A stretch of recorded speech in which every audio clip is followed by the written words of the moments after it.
Hello, everybody. Welcome back to this is the third episode of the Chill Sesh for the Fortune Tellers Wrestling Podcast. We just concluded with NXT Takeover Phoenix, and this is Juffles, and I'm here with Teebs. Hello. We were trying to get Don in on the podcast this time as well, but unfortunately, it appears as if he's his computer decided it was going to take the night off like Velveteen Dream. So, so unfortunately, we got no Don, but we do have us. So Woo! we'll be able to go over a little bit about NXT. We're not going to go in depth as like we usually do for Raw, SmackDown, or in the future pay per view. But we'll go over a little bit of stuff, and then there's a little bit of news coming out of that, and then also we'll just kind of just have a chill session, just enjoy and talk about the Rumble. Yeah, talk about anything pretty much. Yeah. All right. We did was all over the place. So NXT Takeover, what did you think?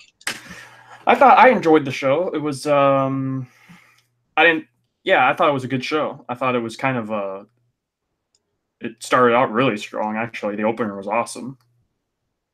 Yeah, I thought that match actually surprised me. Like, I mean, obviously we all know what Undisputed Era can do, but the fact that we had a amazing performance from War Raiders, that was amazing.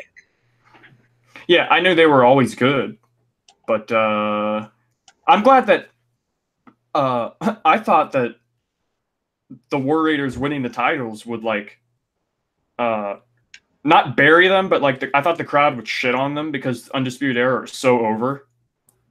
And it's kind of like a couple takeovers ago when it was Undisputed Era versus Oney Lorcan and Danny Burch for the tag titles. And the crowd was not having it with Oney Lorcan and Danny Burch. Like, they were even though they were the good guys, they were getting booed. They were totally for the Undisputed Era. And of course, Undisputed Era won, so they made the right decision, and the crowd cheered them and gave them a standing ovation after they were just in the ring.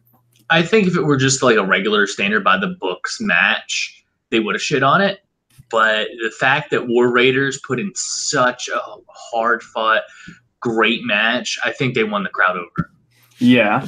I think, well, they've always been over, but I think it's just the fact that it's against Undisputed Era. It could have been against anyone, but the fact that it's against Undisputed Era specifically, I think is what really made it different. So I'm glad they didn't get shit on because I love them a lot and they're good.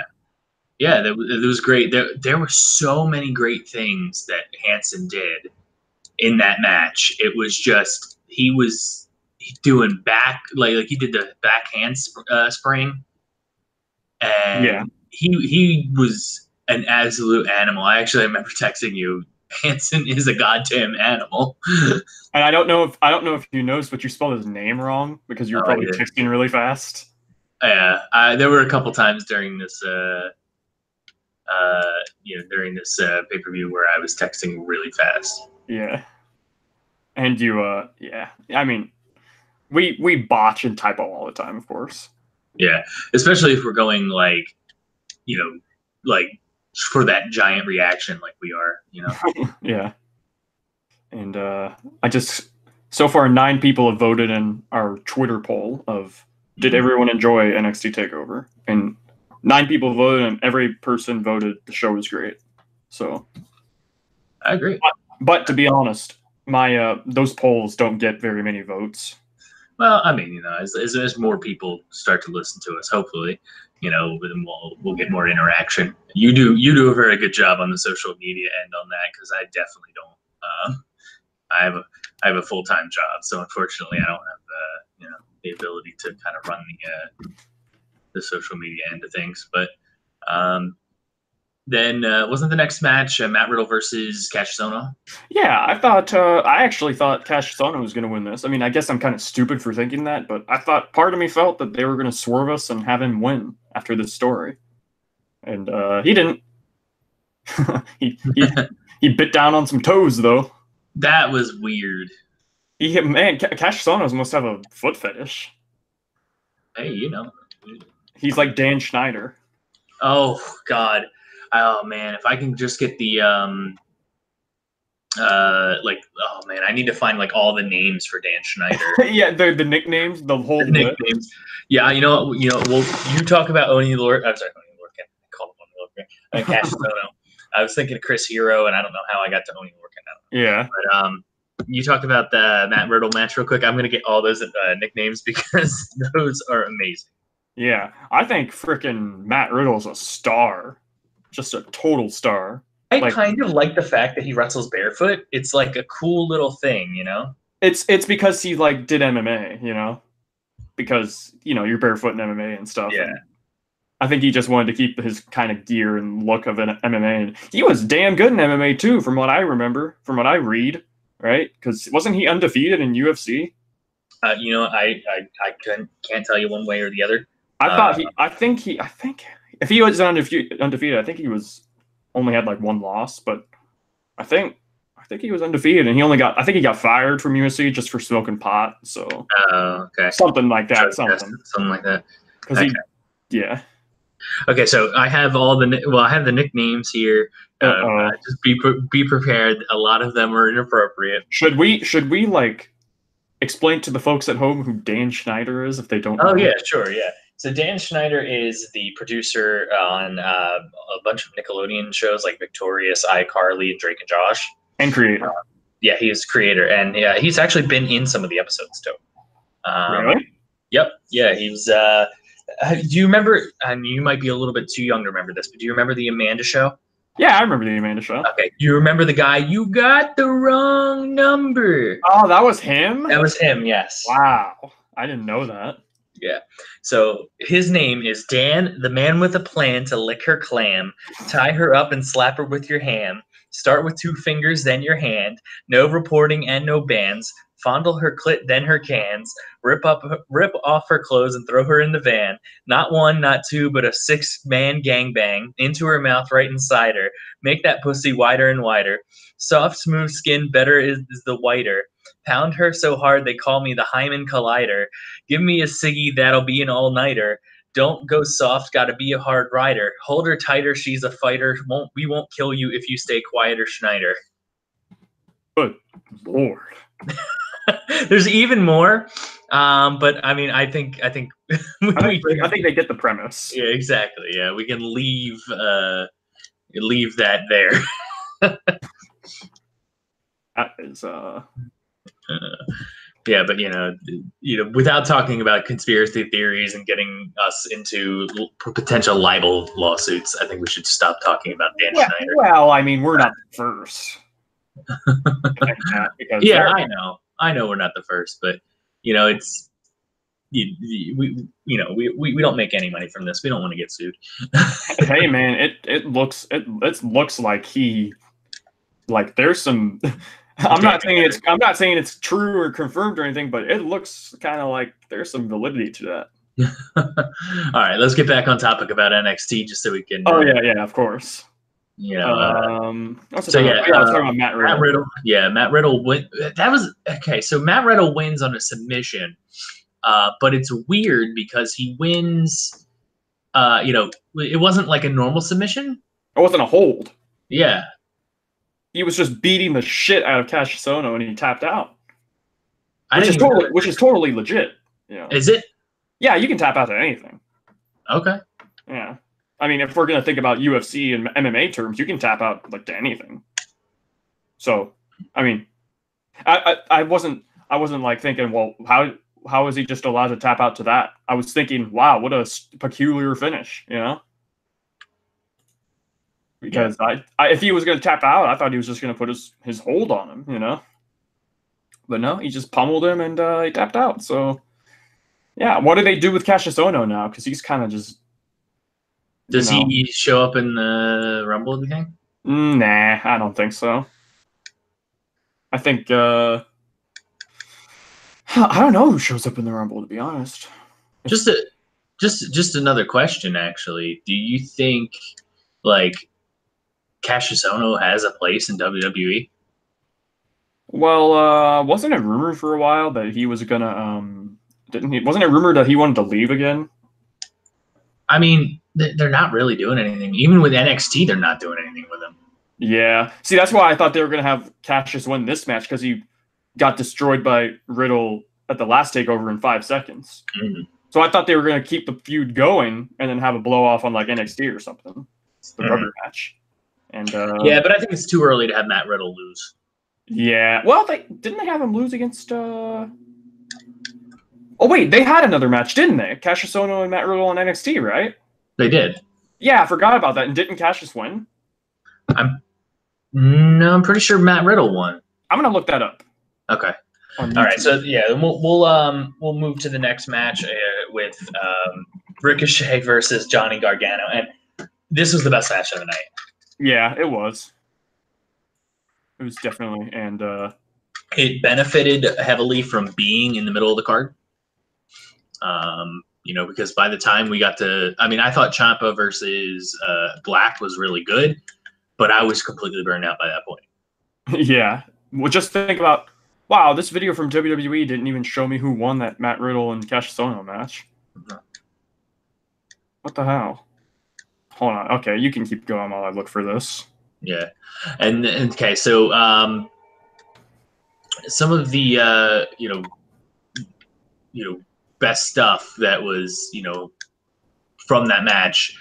My God, when I can't even remember what it was it there was the reversed Frankensteiner.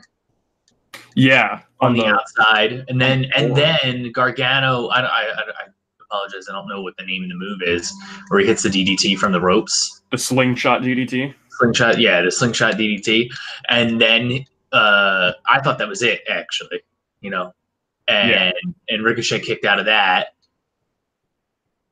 There was just so much in this match. Like, I can't even pick out bits and pieces of it. There was just so much in this match that was great. You need to watch it if you're a wrestling fan at all, and if you're listening to this, I'm sure you are. Just watch it. You need to. It blew me out of the blew my mind. He hit the. They had a spot where they freaking did. Where he hit. Johnny was trying to go for a. What was he going for? A powerbomb or a Hurricane Rana or whatever? Oh no, he went for a Hurricane Rana off the top.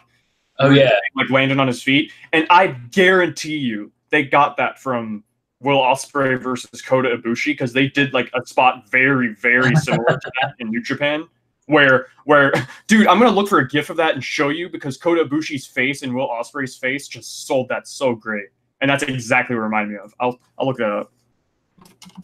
I like how you start every stream by putting Super Dragon in the chat. Super Dragon. Super Dragon. I'm ready to win the Rumble tomorrow, Beastie Boy.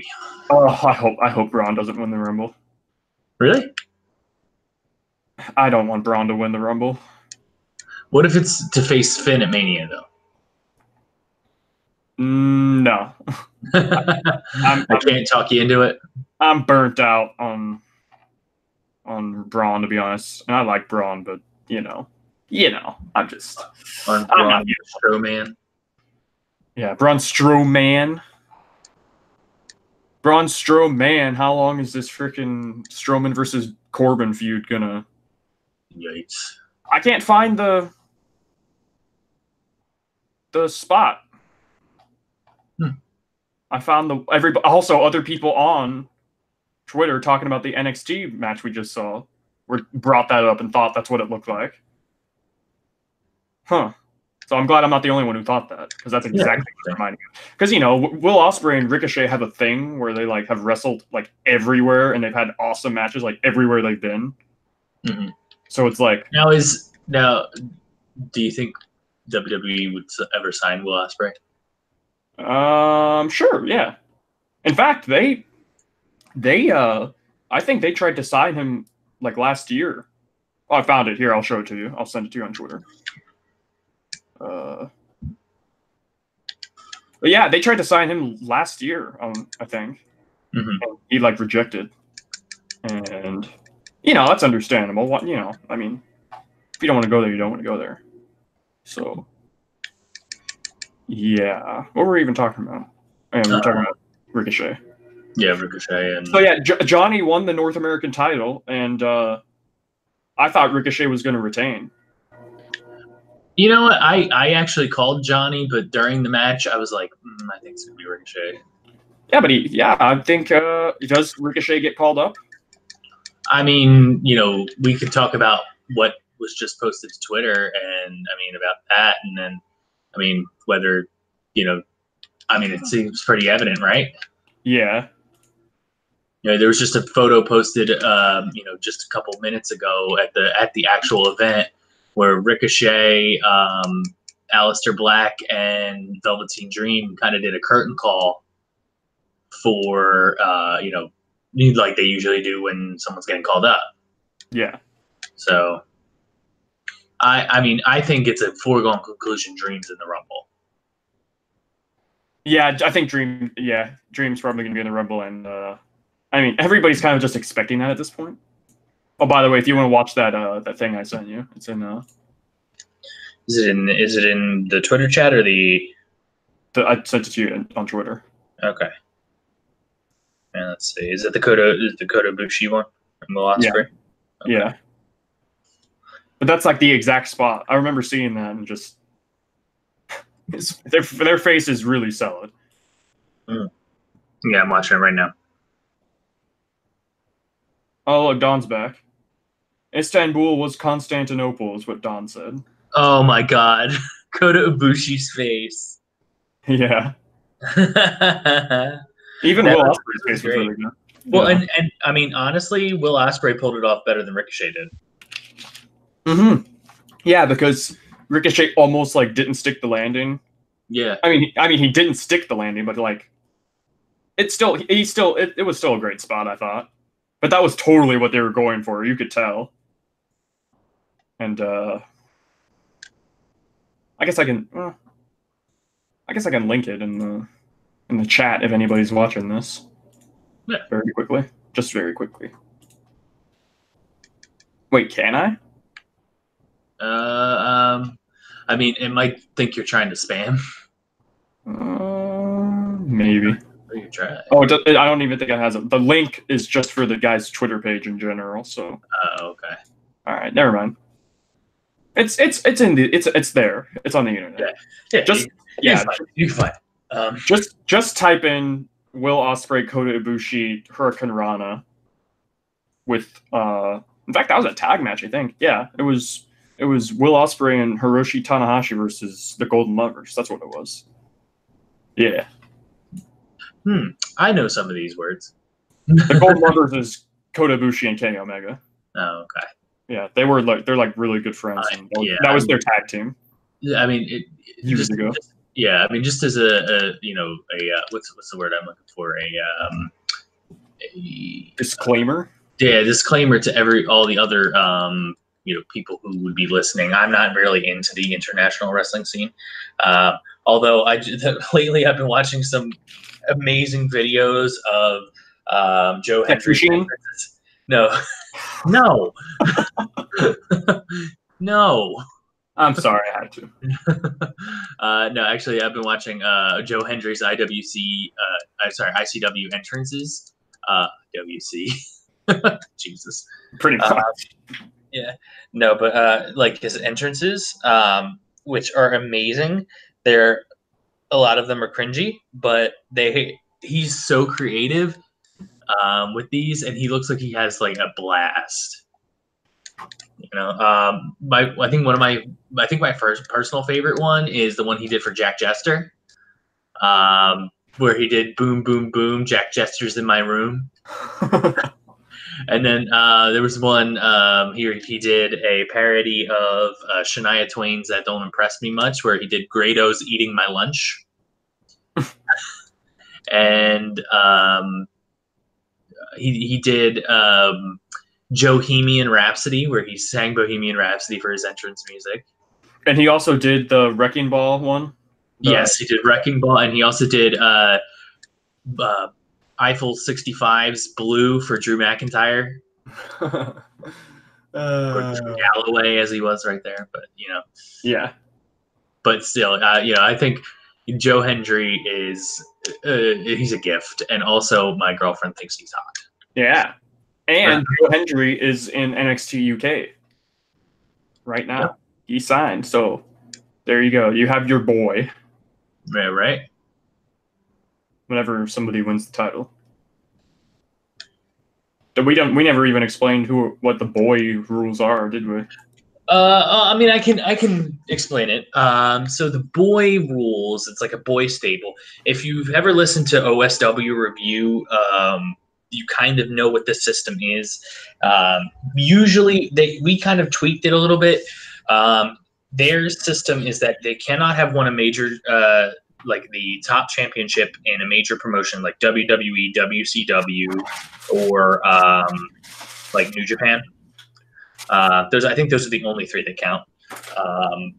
Now, if their rule is that the boy kind of has to have like a cringe factor, like he's not really respected as a wrestler. So, for example, one of the people on their show, the OSW show's boys, is Lex Luger, because I don't think Lex Luger ever won the WCW or the WWF championship, and he's kind of not really a big name. I mean, he's a big name, but he's like he never really won the big one.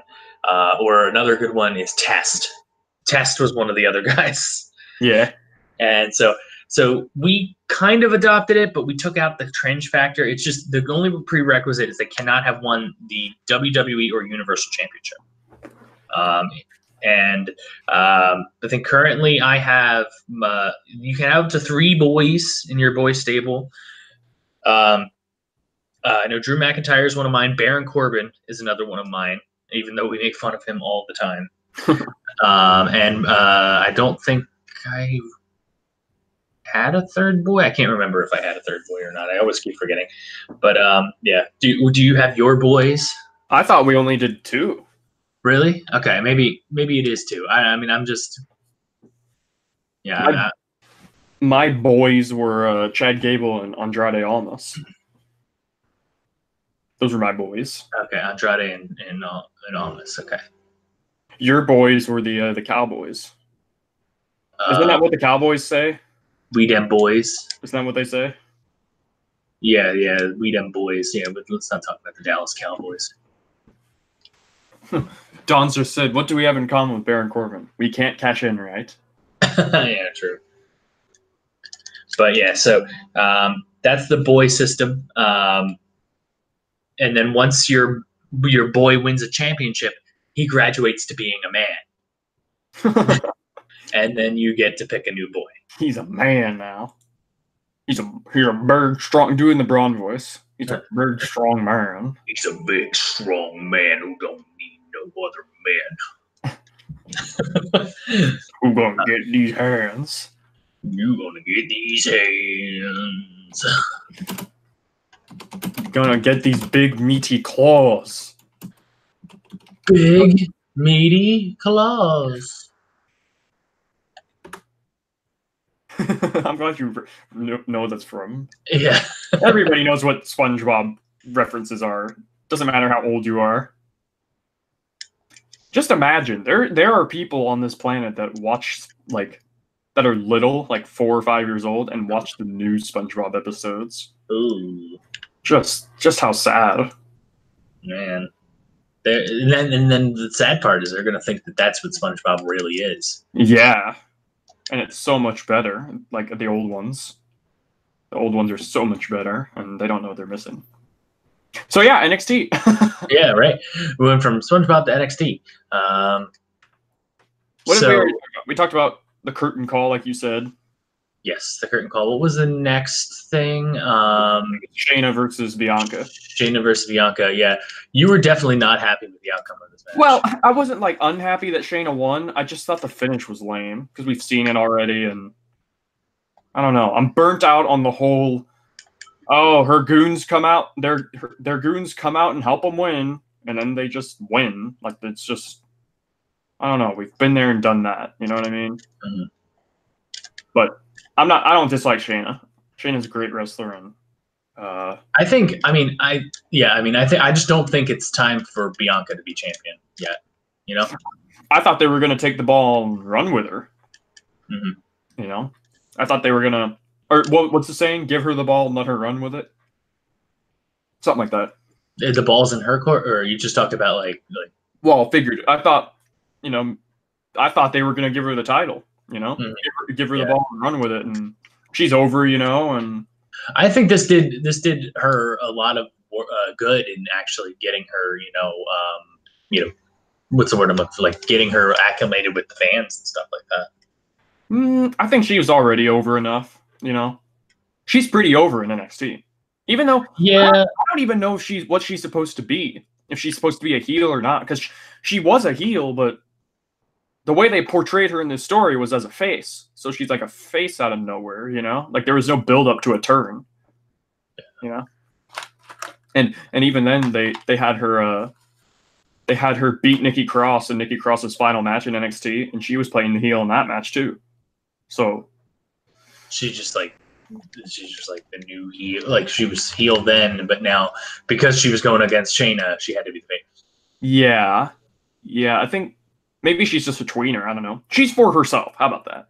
Yeah, and I think that could have been the downfall here because I mean I thought for sure she had like a posse, but I could have been wrong. I have no idea. She's the EST. So does that mean just established? What does EST mean, by the way? Established. Okay. Like that's what it like mean like. I mean, okay. I mean, I guess. I mean, you know how like when you see something like a brand and it says EST 1972, it means maybe there's something else she means by that because that doesn't make sense to me. Extremely smart. Tranny. I don't know. I was gonna say tactician. Tactician.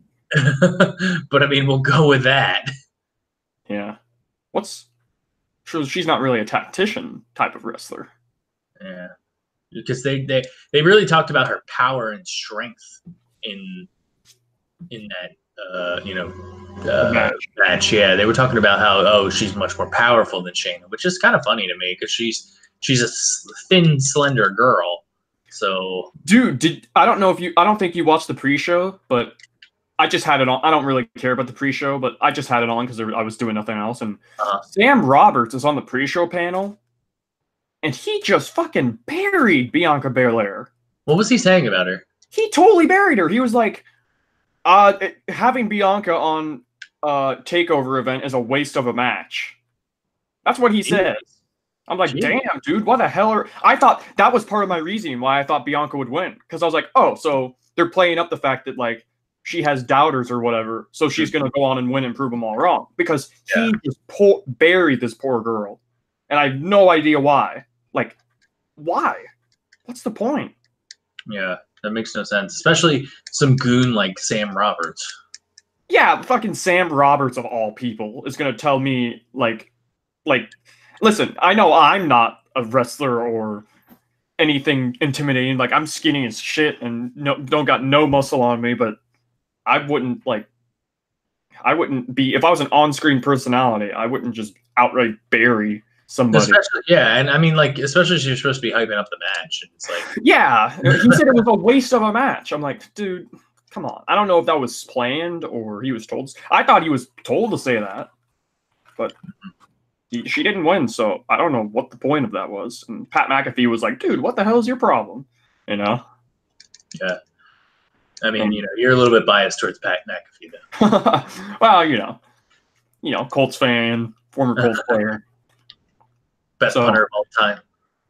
Best punter of all time. Is that true? I mean,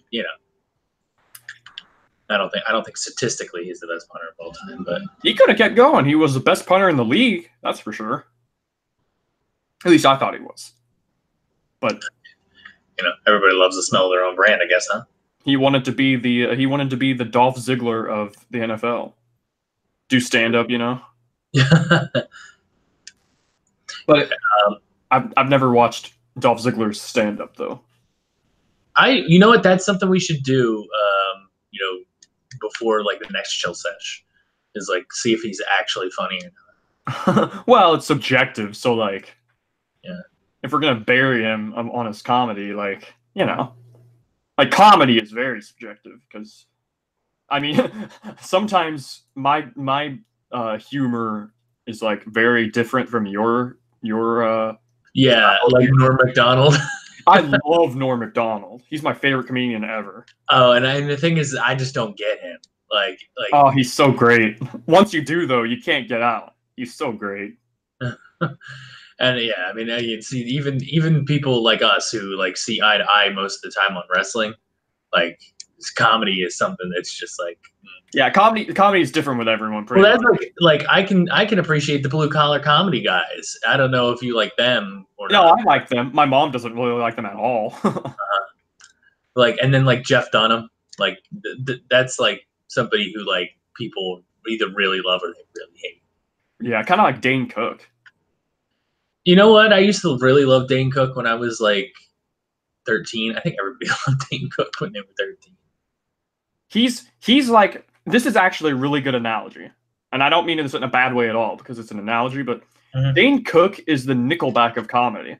I was, you know what? I knew you were going to say that because I like Nickelback, but sometimes I don't like Nickelback. You know what I mean? Dane Cook is kind of like that. Dane Cook is hit or miss. You know, hit or miss. Don't.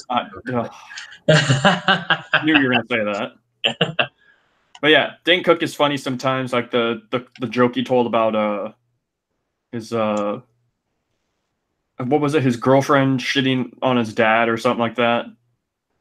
He was like, no, yeah, you're stupid like your father, and he like blew up on her or something like that. Well, and then no, there was one. Have you ever heard the one that somebody shit on the coats? Mm-mm.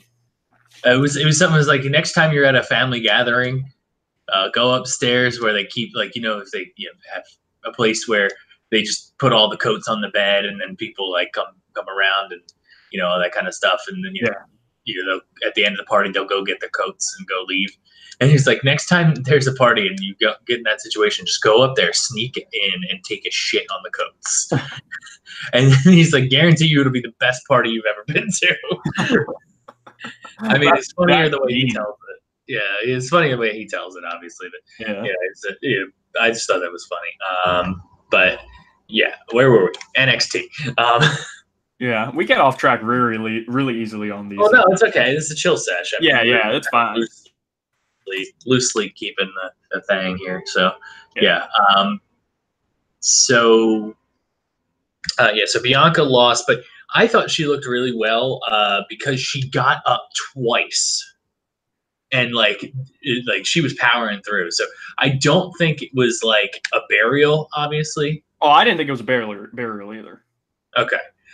Okay. I was making sure because I mean, like I was just like, I don't think it was quite the burial, and I haven't checked what people are saying on Twitter or anything like that. But I mean, I'm expecting that people are okay with this, at least just for the time being. I see. It's kind of like I talked about on Twitter when Shayna won the title off of Ember takeover last year that people got really triggered about that, and I like poked fun at it. Like I didn't see why people were getting triggered at it. Yeah, but like, and I don't dislike Shayna, but it's just like the finish was just I don't know. I just feel like we've seen that finish too many times, and even you said that's kind of her thing, Yeah, I mean, like you don't really ever see Shayna win by pin. I mean, just like Rousey. Rousey's never won by pin, I don't think.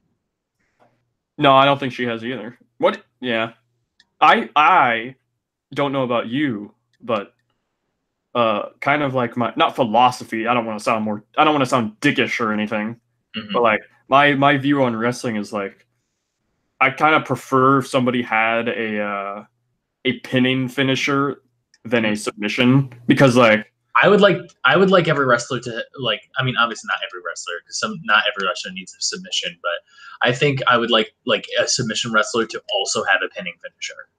Yeah, I don't know. There's just something about it. Kind of goes what we were talking about on the Raw and SmackDown review. How I was talking about baby faces tapping out. Yeah, and I don't know. There's just something I don't like about. I don't have a problem with submission finishers, but there's just something about. I don't even know how I want to articulate this. It's like it goes hand in hand with what we were talking about Mustafa tapping out to Joe, but I don't know. I feel like if you have somebody, if you just have the same because a submission finisher is like the same finish every time, pretty much. There's not really much you can do with it after a Yeah, couple I mean, you matches. can do different degrees of like struggling and stuff and stuff. Yeah, but after that, like you can't really do much after that. You know what I mean? Like I don't know. I just feel like we've seen the Shayna finish way too many times, where she catches her and out of the air and or whatever. She just catches her, and then she just passes her opponent out. You know, and then she wins. But I don't have a problem with Shayna as the champ. I don't know who wins now. I thought Bianca was going to win. Who wins now? What do you mean? Who wins? Who Like, beats I don't. Shayna? Yeah, who beats Shayna? Uh, yeah. You know what? That's a good question. I don't. I mean, you don't necessarily have to have her lose immediately soon, anyway. Oh yeah, You that's know? true. I feel like they were good. If they're going to do four horsewomen versus four horsewomen, they're going to have to give. Excuse me. They're going to have to give Marina Shafir and Jessamine Duke a little more time. And as far as I think Jessamine Duke's been wrestling for like a couple years already, but Marina Shafir is like new at it. Like she only started last year, and she's probably catching on real well because she's married to Roderick Strong. You know what I mean? Has a kid with him. Oh, really? Yeah, they have a kid, and he's very cute. Have you seen his their Instagram posts No, with I haven't. with their son dancing to the Undisputed Era music? That's pretty funny. That's adorable. And yeah, I wonder what he thinks about Undisputed Era losing the tag titles. So I yeah, mean, you know, it could. I think that every person in the Undisputed Era could be a singles competitor. yeah. To be honest, oh yeah, they could definitely. I think Kyle O'Reilly is legit one of the best wrestlers on the planet. Mm-hmm.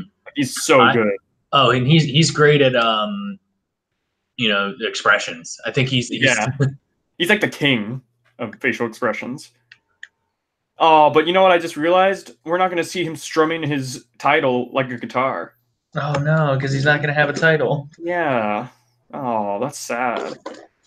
Here's a question: Mm-hmm. do you see a little bit of NWO in the Disputed Era? Just a little bit. Oh, I mean, yeah, I think that's definitely what they're modeled after.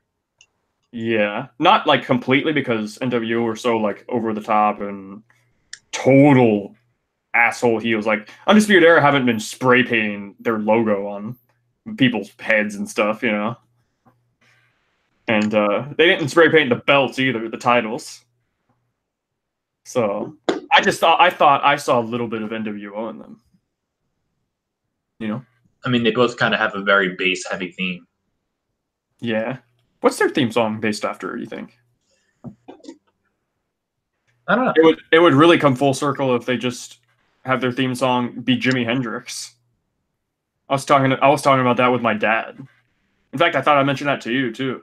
So I've been listening to a lot of Jimi Hendrix lately, and I never really listened to Hendrix at all before like Mm-hmm. last month or whatever. I mean, obviously I've heard his songs and stuff, but like I never listened to him that much. But they sounded so familiar to me, and I know why, because the NWO theme song is just Hendrix riffs and Hendrix guitar stuff, you know? I didn't know that. Yeah, like if you look up the NWO theme and listen to it, and it's Hendrix. And Okay. I don't mean they took inspiration. It's literally they sample Hendrix shit in that song, like actually his music. You know, You know what that reminds me of? what's that? What was it? I think it was like Sonic 2. How it was like Michael Jackson music. Really? Yeah, and there were like rumors that Michael Jackson actually worked on the game, like or music. Mm-hmm. Because like and like you can listen to like a side by side of it, like you know, where it's like, oh, here's the Michael Jackson, here's the because I mean, like Michael Jackson worked with Sega for Moonwalker. Yeah. Oh yeah. Yeah. Dude, that music in that game was great. Oh yeah. I mean, obviously it was just Michael Jackson music, but the way they did it, it sounded good. I mean, the music for "Beat It" in that game is the "Send for the Man" from Botchamania. So Yeah, that's true. I didn't think about that. That's very true. Yeah, that's good. Yeah. So NXT. yeah, about NXT. Yeah. What was and then we had the main event, which was Ciampa versus Aleister Black for the title, And like I said, this was a good a good, I would say a really good match. It's just unfortunately I was burned out by this point. Did you think I really liked the match too, but did you think that it took a little bit to get going at the beginning? Yeah, it was definitely slow. It felt a little slow at the beginning, but then it picked up and it was really good. And damn, I thought when he hit that draping DDT and then the Angel's wings and he kicked out, I thought, how? Near the end. Yeah. And then they kind of like I said, I think the finish was wonky. Yeah, I thought he was just gonna. Obviously, I thought he was gonna win after he hit the draping DDT and then his finish, and then because the draping DDT is his signature and the Angel's Wings is his finisher, and as they call the fairy tale ending, which I'm all for naming your finishes whatever you want, but I'm just gonna call the Angel's Wings just because that's what I know it as, Well, isn't that what's his name? Christopher Daniels. Yeah. Mm-hmm. That's his finisher too, I think. Yeah. Yeah, so that was NXT.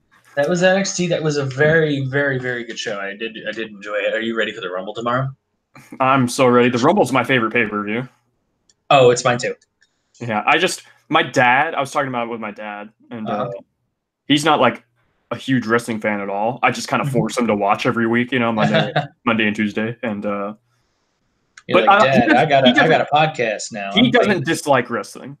Like my mom hates wrestling, but like my dad will get into it at least, sometimes.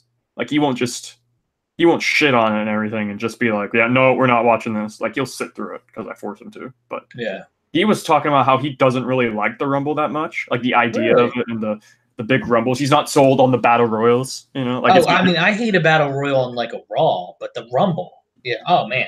To be honest, I kind of like Battle Royals in general. I don't know. Really? I don't know. There's just something about it that's like fun. It's just chaos. You know what I mean? Yeah, it is. Yeah, and I get it. I get that point too because it is just like big. But it's fun. I do kind of get where he's coming from because the Battle Royals can kind of get what's the word I'm looking for?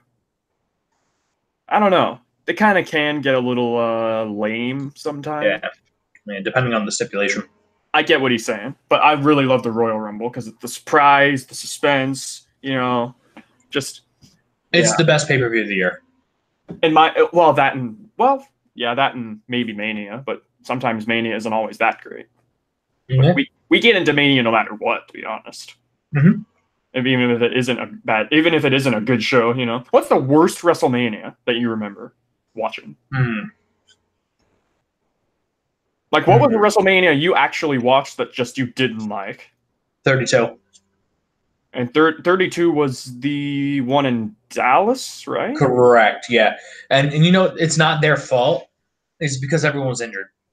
There were so many injuries. There were so many injuries that year. I thought the ladder match was fucking awesome, just because Zack Ryder won. Yeah. But then they had him lose the next night against The Miz. That, actually, I thought was really dumb. I didn't like that at all. When Zack won the title a night later.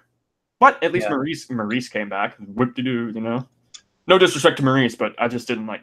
I'm just salty that Zack Ryder lost the title a night later. Mm-hmm. But, yeah. WrestleMania 32. Yeah, it was... People say 27. Or was it 29? 27 was... What was 27? That was the one with Miz and Cena.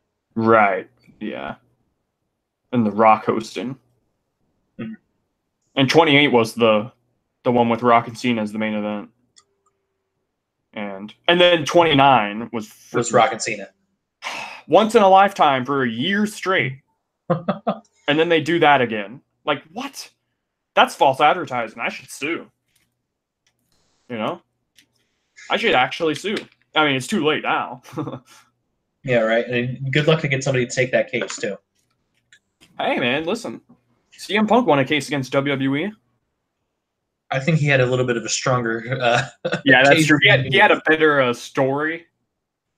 Yeah, he like could have died because of their negligence, but I could have died because of your pay-per-view. I could have, dude. You told me it was once in a lifetime. I had to see it for a year straight, and I like just cleared all my plans. I missed a funeral. I missed my wedding. I got fired. I got fired because I had to see that match. No, I'm just kidding. That was my lame attempt at comedy, by the way. That was my cringe attempt at comedy. So yeah, WrestleMania. I've only seen a handful of WrestleManias, because I started watching wrestling in like 2008, and I started watching wrestling in 2008 after WrestleMania 24. But I did buy the DVD for WrestleMania 24. Oh, you did?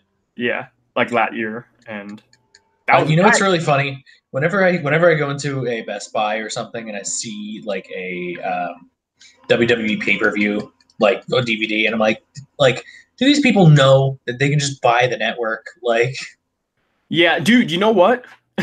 I bought Unforgiven 2008 on DVD because it was just like in a bin at the Books a Million that I went to. Do you have Books a Millions anywhere where you're? I don't. Or is that just like a local thing? I think it's just local. It's a big store with a bunch of shit in it. And I saw it in like a bin of DVDs, it was like $1. So I was like, fuck it, I'll get it, And it was really nostalgic, And I think this was before I had the network. Actually, you know what? I think I might go grab that real quick. I'll be right back. I'm going to go grab that and read off the card. I'll be right back. Yeah. I'll just talk about WrestleManias. Okay. So, the first WrestleMania I've ever watched was WrestleMania 21. It was the one with. Actually, that's not true. WrestleMania 19 was the first ever one that I watched because let's see. I don't know what year that was, and there's actually a funny story which I'll talk about. When we ordered the pay-per-view, it was my uncle who ordered the pay-per-view. And when he ordered the pay-per-view, he accidentally ordered the Spanish broadcast of it.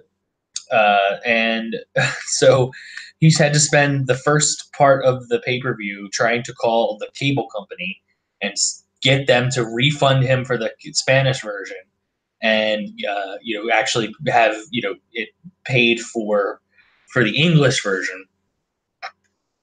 So that was funny. But yeah, so the one that I remember though, the first one that I watched like all the way through and knew what was going on was WrestleMania 21, which was the one where John Cena won the WWE title for the first time. And then a legend was born. Didn't he get booed during that as well, or am I thinking of something else? No, he did not. He got cheered because he was against JBL. Oh, okay. I grabbed my Unforgiven 2008 DVD. And I forgot this was the show where they had those scramble matches. Oh, championship scrambles! Oh my god. That's actually a clever, neat, like, stipulation. You know what I mean? It is, and I don't think that they use it as they should. They don't do it anymore. Do you want to hear what? You want me to just read off the? Oh, by the way, the cover is Batista. Mm-hmm. With in the rain, like, yeah, they used to be really creative with those covers, like the photos, and now they just have the guy's face as holding the title or whatever on these, on these DVDs. But do you want to hear the card? Yeah, run it down. Okay, this was the card from Unforgiven 2008, and this was almost 10 years. In fact, it was 10 years ago, actually. Okay, right. 11. Yeah, you're right. It was almost 11. Yeah, I mean, it probably wasn't in January, but yeah, Unforgiven was in fucking something. Okay, so this is the card: an ECW Championship Scramble match. Mark Henry versus Matt Hardy versus Finlay versus The Miz versus Chavo Guerrero. Listen to those ECW originals. Yeah, no kidding. And I think Matt Hardy won that match. Matt Hardy did win that match. And what was next? The World Tag Team Championship match: Cody Rhodes and Ted DiBiase versus Crime Time. Legacy. Remember Legacy, right? Oh yeah. And this was without Manu, I think. Oh fuck! Was this the show where? I think this might have been the show that Randy Orton punt kicked CM Punk, so he couldn't compete in the title match because it was his title. Remember? Was it Orton's title? Or maybe I'm wrong.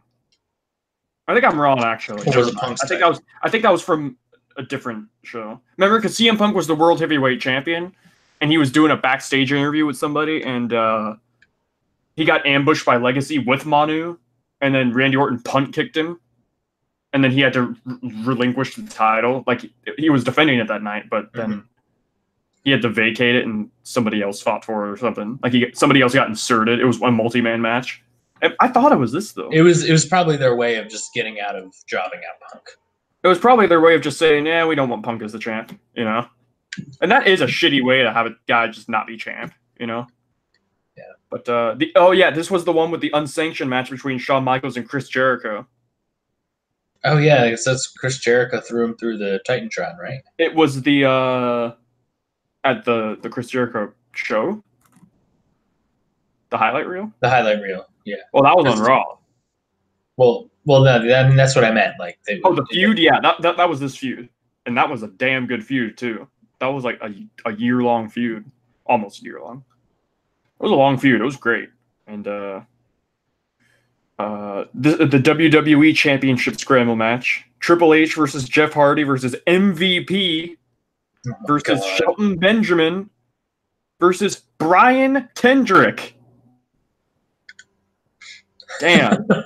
Have you ever seen the photo?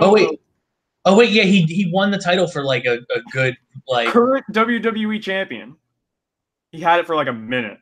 Yeah. The Brian Kendrick. Oh yeah, it doesn't say the Brian Kendrick. It just says Brian Kendrick. That's odd.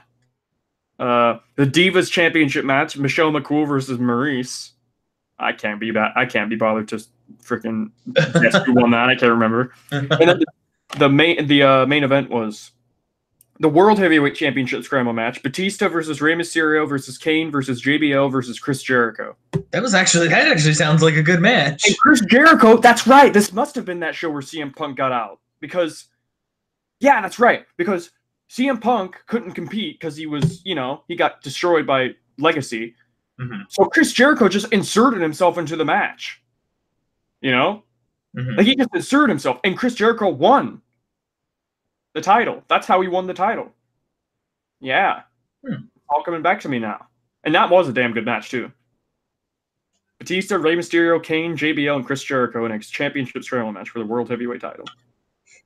Interesting. Special features. Oh, God. Eve Torres interviews Big Show and Vicky Guerrero as they are leaving the arena. Oh, wow. What a special feature. I don't know. Because remember how they were doing that angle with Big Show being with Vicky and... Yeah, and then that's how they got put in the wasn't it the WrestleMania match Kurt Angle versus Big Show versus Edge? It was John Cena. Was it John? Oh, it was John Cena. Okay. Yeah, Kurt Angle was going by that point. Yeah, Kurt Angle was in TNA.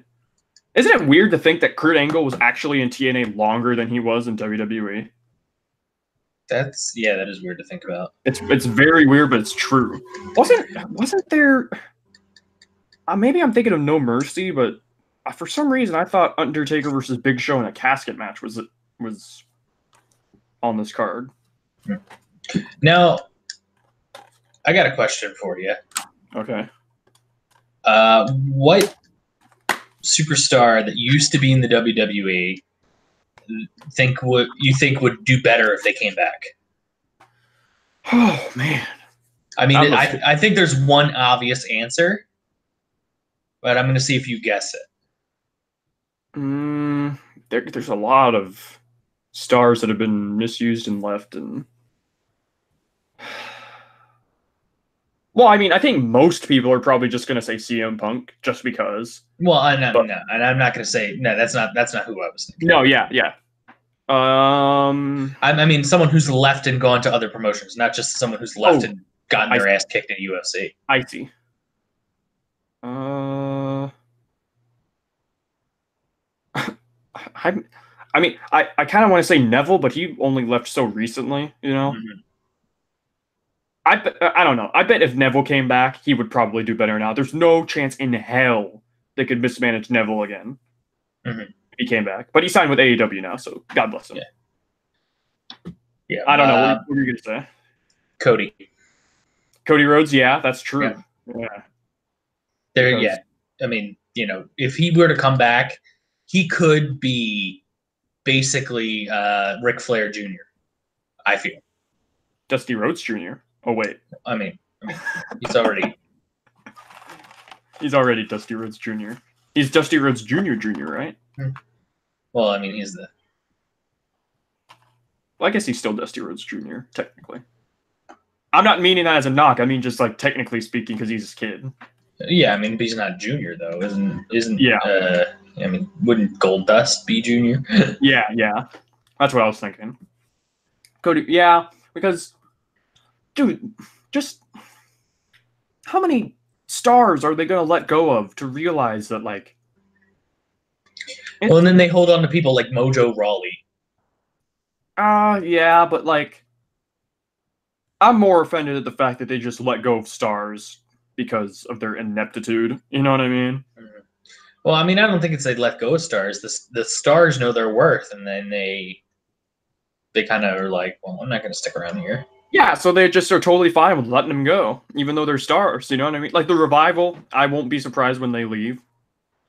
You know? I'm not going to be surprised when Revival leave. I'm not going to be surprised when freaking...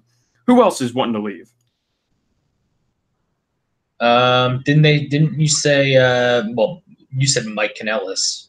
Yeah, but he's not a star. Well, you know what? I mean, you know what? Revival aren't stars either, but I'm just saying in the sense that they're, like, really good. You know what I mean? Yeah. There's something about call-ups from NXT. Especially tag teams. Yeah. But it's weird. I mean, how many times are they going to bring a tag team up and then just go back to the Bar, the New Day, the Usos, like the guys that were already there? And now, like, well, I mean, look at this. They just made Miz and Shane a tag team. What they could be using someone like the Bar. I'm sorry, that's what I meant. The club, or even the Colognes. Like, the Colognes are good wrestlers. Colognes are good. They're just like nothing. I mean, the Shining Stars was the greatest gimmick in the history of. Their gimmick was that come to Puerto Rico. And they were heels. Come to our country. We're heels. I guess all of Puerto Rico is heel then, right? Right? Shoot heel promos on Puerto Rico. Hey man, I knew a Puerto Rican kid on PlayStation Network, and he was not cool at all. Did he call your mom a whore? No, but it's funny thinking about it, but I remember as a kid, like I was 11 or something, maybe 12, playing Red Dead Redemption online, like the first Red Dead Redemption. Yeah. And I was playing with my friends, and there was this Puerto Rican kid that like would always not troll us, but we kept getting into arguments and stuff. Actually, I stayed as far away from it as possible, but you would always get into like arguments and shit with other people in our group, and he was like, dude, why'd you kill me? And he goes, because you gay. Because you gay. And then he did that, but the laugh is what really was funny, because he was like, because you gay. But I can't even do it justice because he did it so funnily.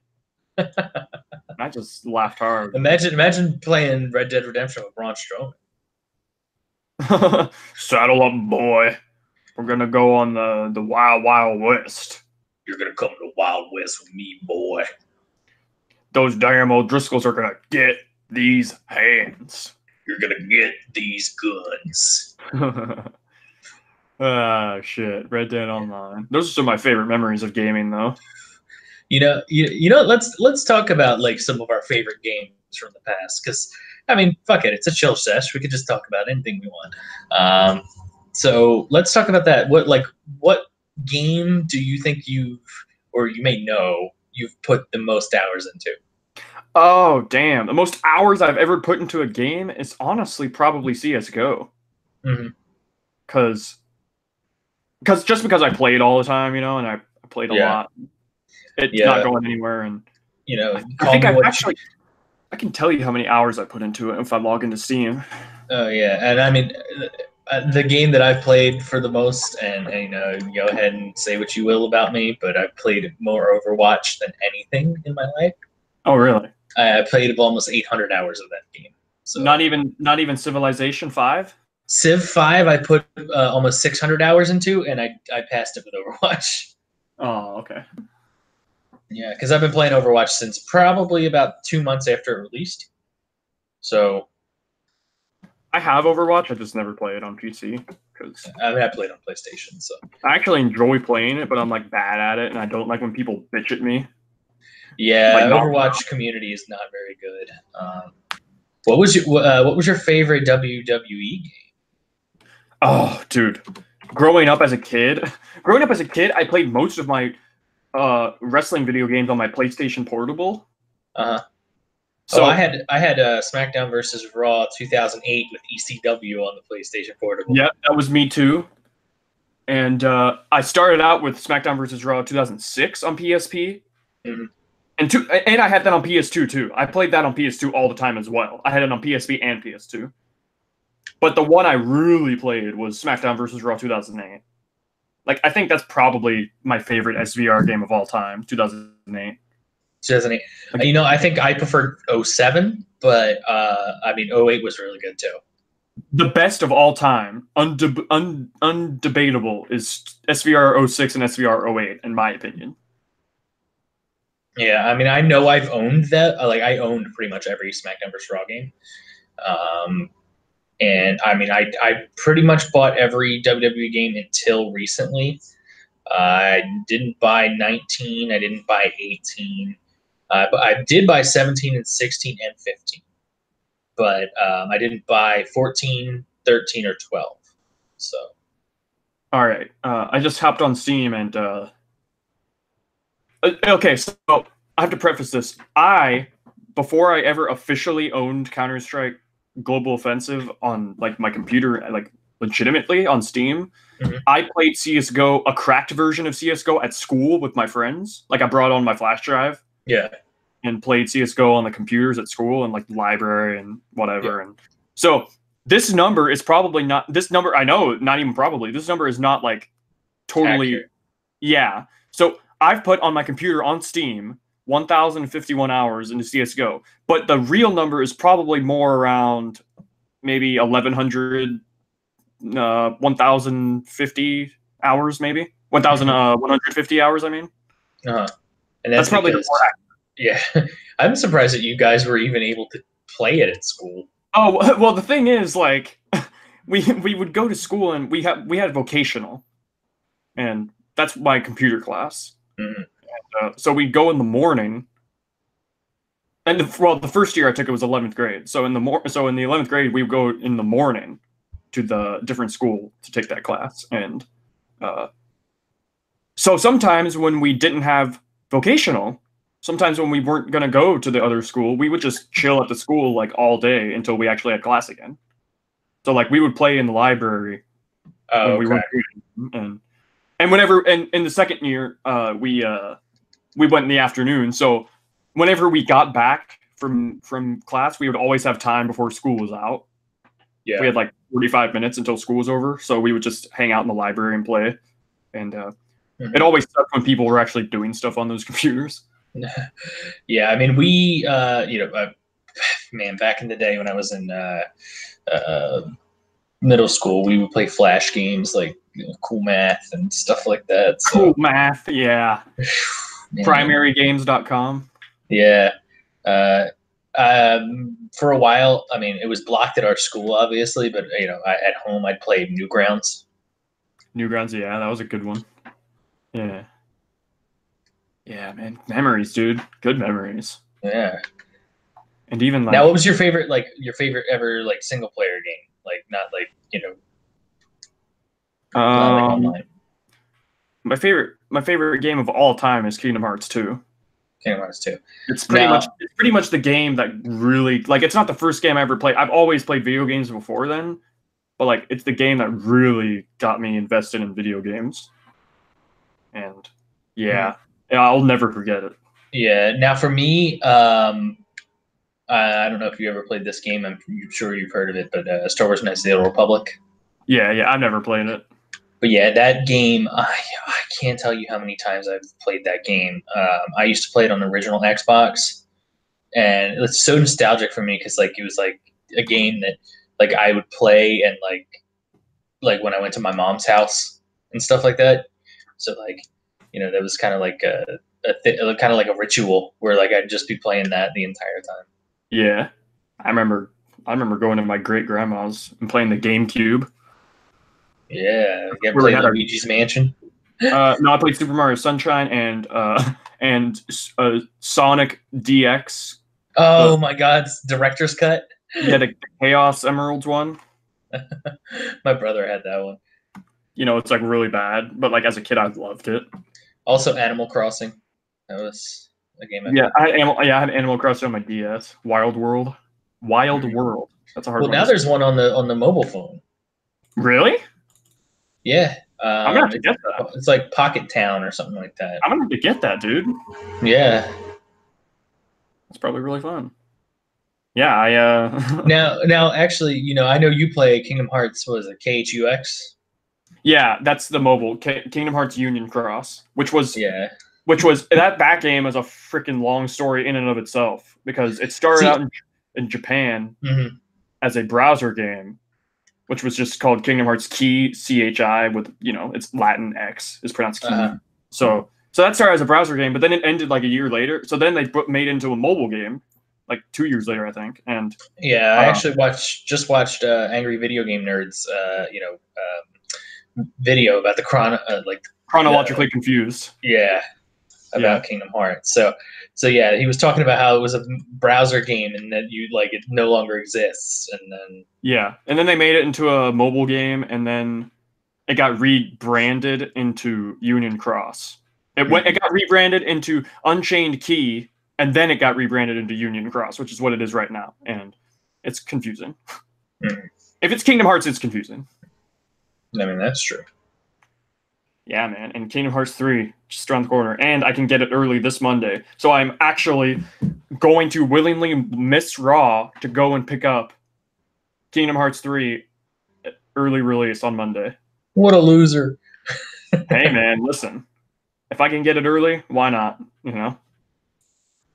I've been waiting for this all, and I'm sick of dodging spoilers too. So, you know what? Raw's recording. Screw it. I never miss Raw ever, so I'm gonna miss it this time. So yeah, we already talked about wrestling games. Now, have you ever played any wrestling games that weren't like WWE games?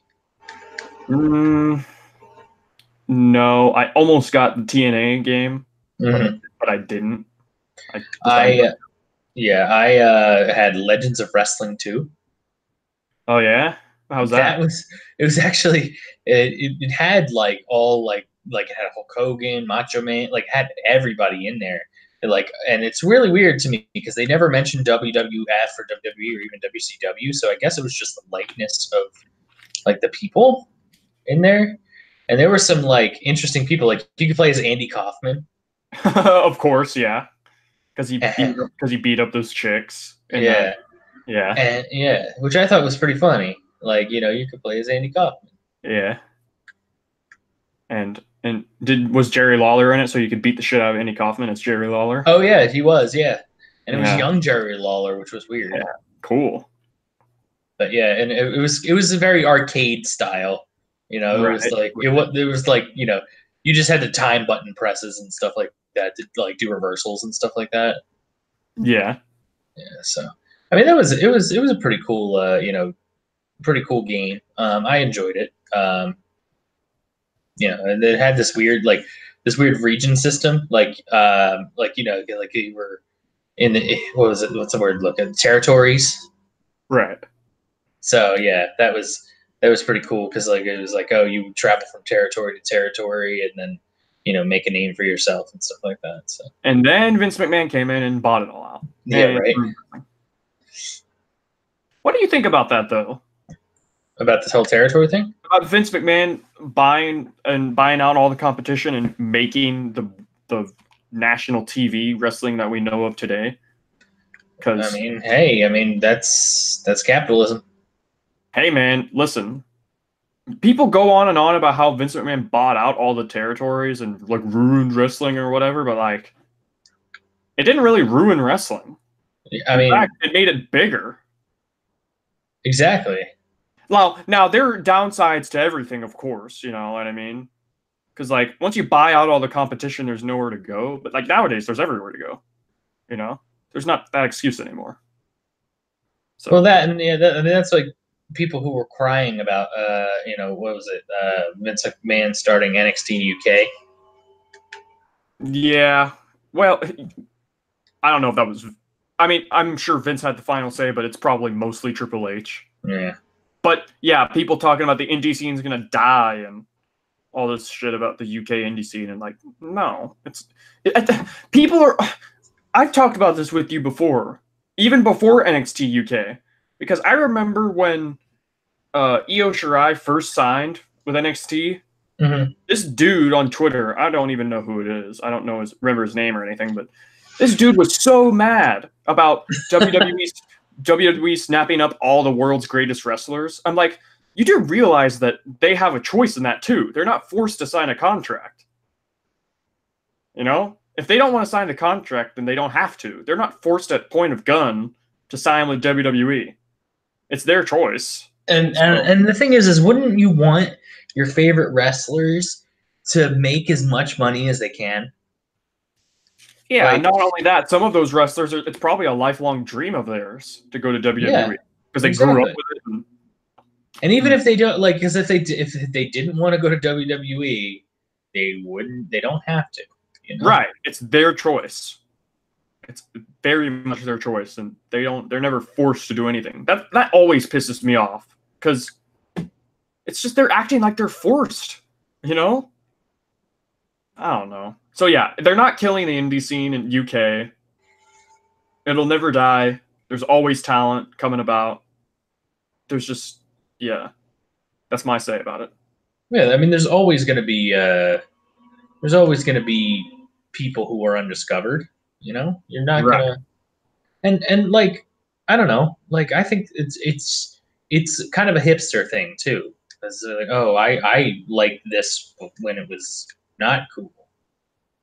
You know? I liked this before they were like known. Yeah. Like I read a comment about this. I read a comment. I can't remember. I think it was on Reddit or something. This dude was talking about how he went to this this show. I think he was outside in line. This WWE show.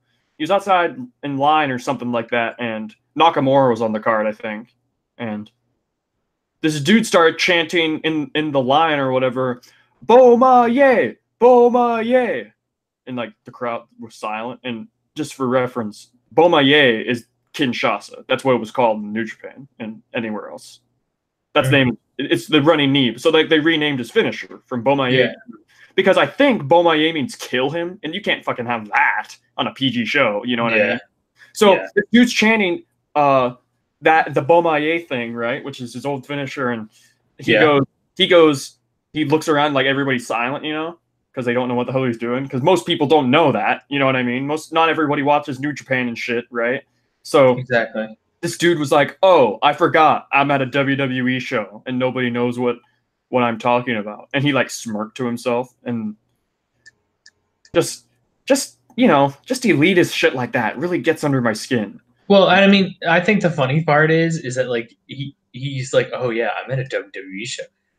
Bro, you bought the tickets. You paid. You're at a WWE show, you goon. He was just trying to show off how smart he was. Honestly, and I mean, like, I love wrestling, but the more smart you try to act about wrestling, the more sad it gets to me. That is a smart mark. That is the definition of a smart. I guarantee you, he's got a Kenny Omega dildo in his bedroom. So I didn't know they sold Kenny Omega dildos. I mean, I haven't looked. You've backed yourself into a corner, my friend. I have, yes, a corner that includes dildos of wrestlers. Yeah, like Legends of Wrestling, dildos of wrestling. Dildos of wrestling. It's okay, we can get cost effective, save money on supplies and material, and we'll just make Seth Rollins ones. So. Yeah. It kind of reminds me of that whole story reminds me of that argument I got into with that chick on Twitter. That was a Sasha fan. Oh God. Talking about Alexa Bliss not being a real fan. That's just dumb. I hate elitism in wrestling. Yeah. And the thing is that like what I like about wrestling is it has something for everybody. You know what I mean? Yeah. Yeah, exactly. And just I don't even know like what makes a fan a fan? I think it's like, and the thing is like you don't need to be, like my mom likes wrestling, and she likes just she doesn't have to know everything about everything. Yeah. Yeah, like that was what that was part of my argument. Like, so the whole argument was based on the fact that Alexa didn't know about the Trish Stratus versus Lita match, like the Trish Stratus versus Lita match, right? Mm-hmm. A very famous one, and yeah, she was like, "Well, she's not a real fan because she doesn't know of that match, and she's supposed to be a women's wrestling whatever, right? She doesn't know about that match. She's not a real fan." I'm like, now hold on a second. Do you think any 5-year-old in the crowd that's chanting for wrestlers and stuff, wearing their Roman Reigns shit or whatever, is like, you know what, kid? You're not a real fan. Fuck you. You're not a real fan. You've never watched. I bet you've never watched WrestleMania 17. or I bet you've never watched Austin versus Bret Hart. Yeah, I bet you've never watched something like that. I bet you've never watched Bret Hart versus the British Bulldog. You're not a real fan because you haven't seen those matches. They're some of the most legendary matches ever, but since you haven't seen them, you're not a real fan. It's a dumb argument. Who gives a shit? You know what I mean? Yeah. I like a lot of bands. I would consider myself a fan of a lot of bands, but I haven't heard all their songs. You know what I mean? Yeah, exactly. And it's just, I think it's just people just want to feel superior to other people. And I think like you just, especially in something where not a lot of people outside who don't watch wrestling's that one thing that like it has a stigma to it where like, if you say you like wrestling, someone's like, oh, you like wrestling. Yeah, exactly. Like it's got that kind of like stigma to it. And it's like, okay, well, I don't know why though, because it's one of the biggest things in the world. Yeah, I know. I definitely know what you're saying, but like you know what I mean, though. I get it. No, I get it. I'm saying I don't know why that is though, because it's one of the biggest things in the world. Well, because and then they say, "Oh, you know that wrestling's fake, right?" Yeah, it's like thank you. I didn't know. Thank you. Thank you. Now I hate wrestling. Yeah, you just killed my love for wrestling. You just killed the business. As if the business hasn't been exposed the business. Yeah. As JR would say. Yeah, the business has been exposed since the 90s, so I don't know what they're trying to gain, but do you know how much money WrestleMania makes for cities that host it? Oh, a lot. Hundreds of millions. But no, nobody likes it. It's bad. Wrestling's bad, nobody likes it. And it's for hicks. That's what I like too. Everybody thinks that just hicks like wrestling, Wrestling? You like to watch wrestling? It's like, dude, northern people love wrestling too. Exactly. Case in point.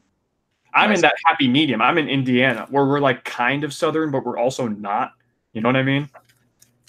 It's weird. Exactly. Indiana's a weird state.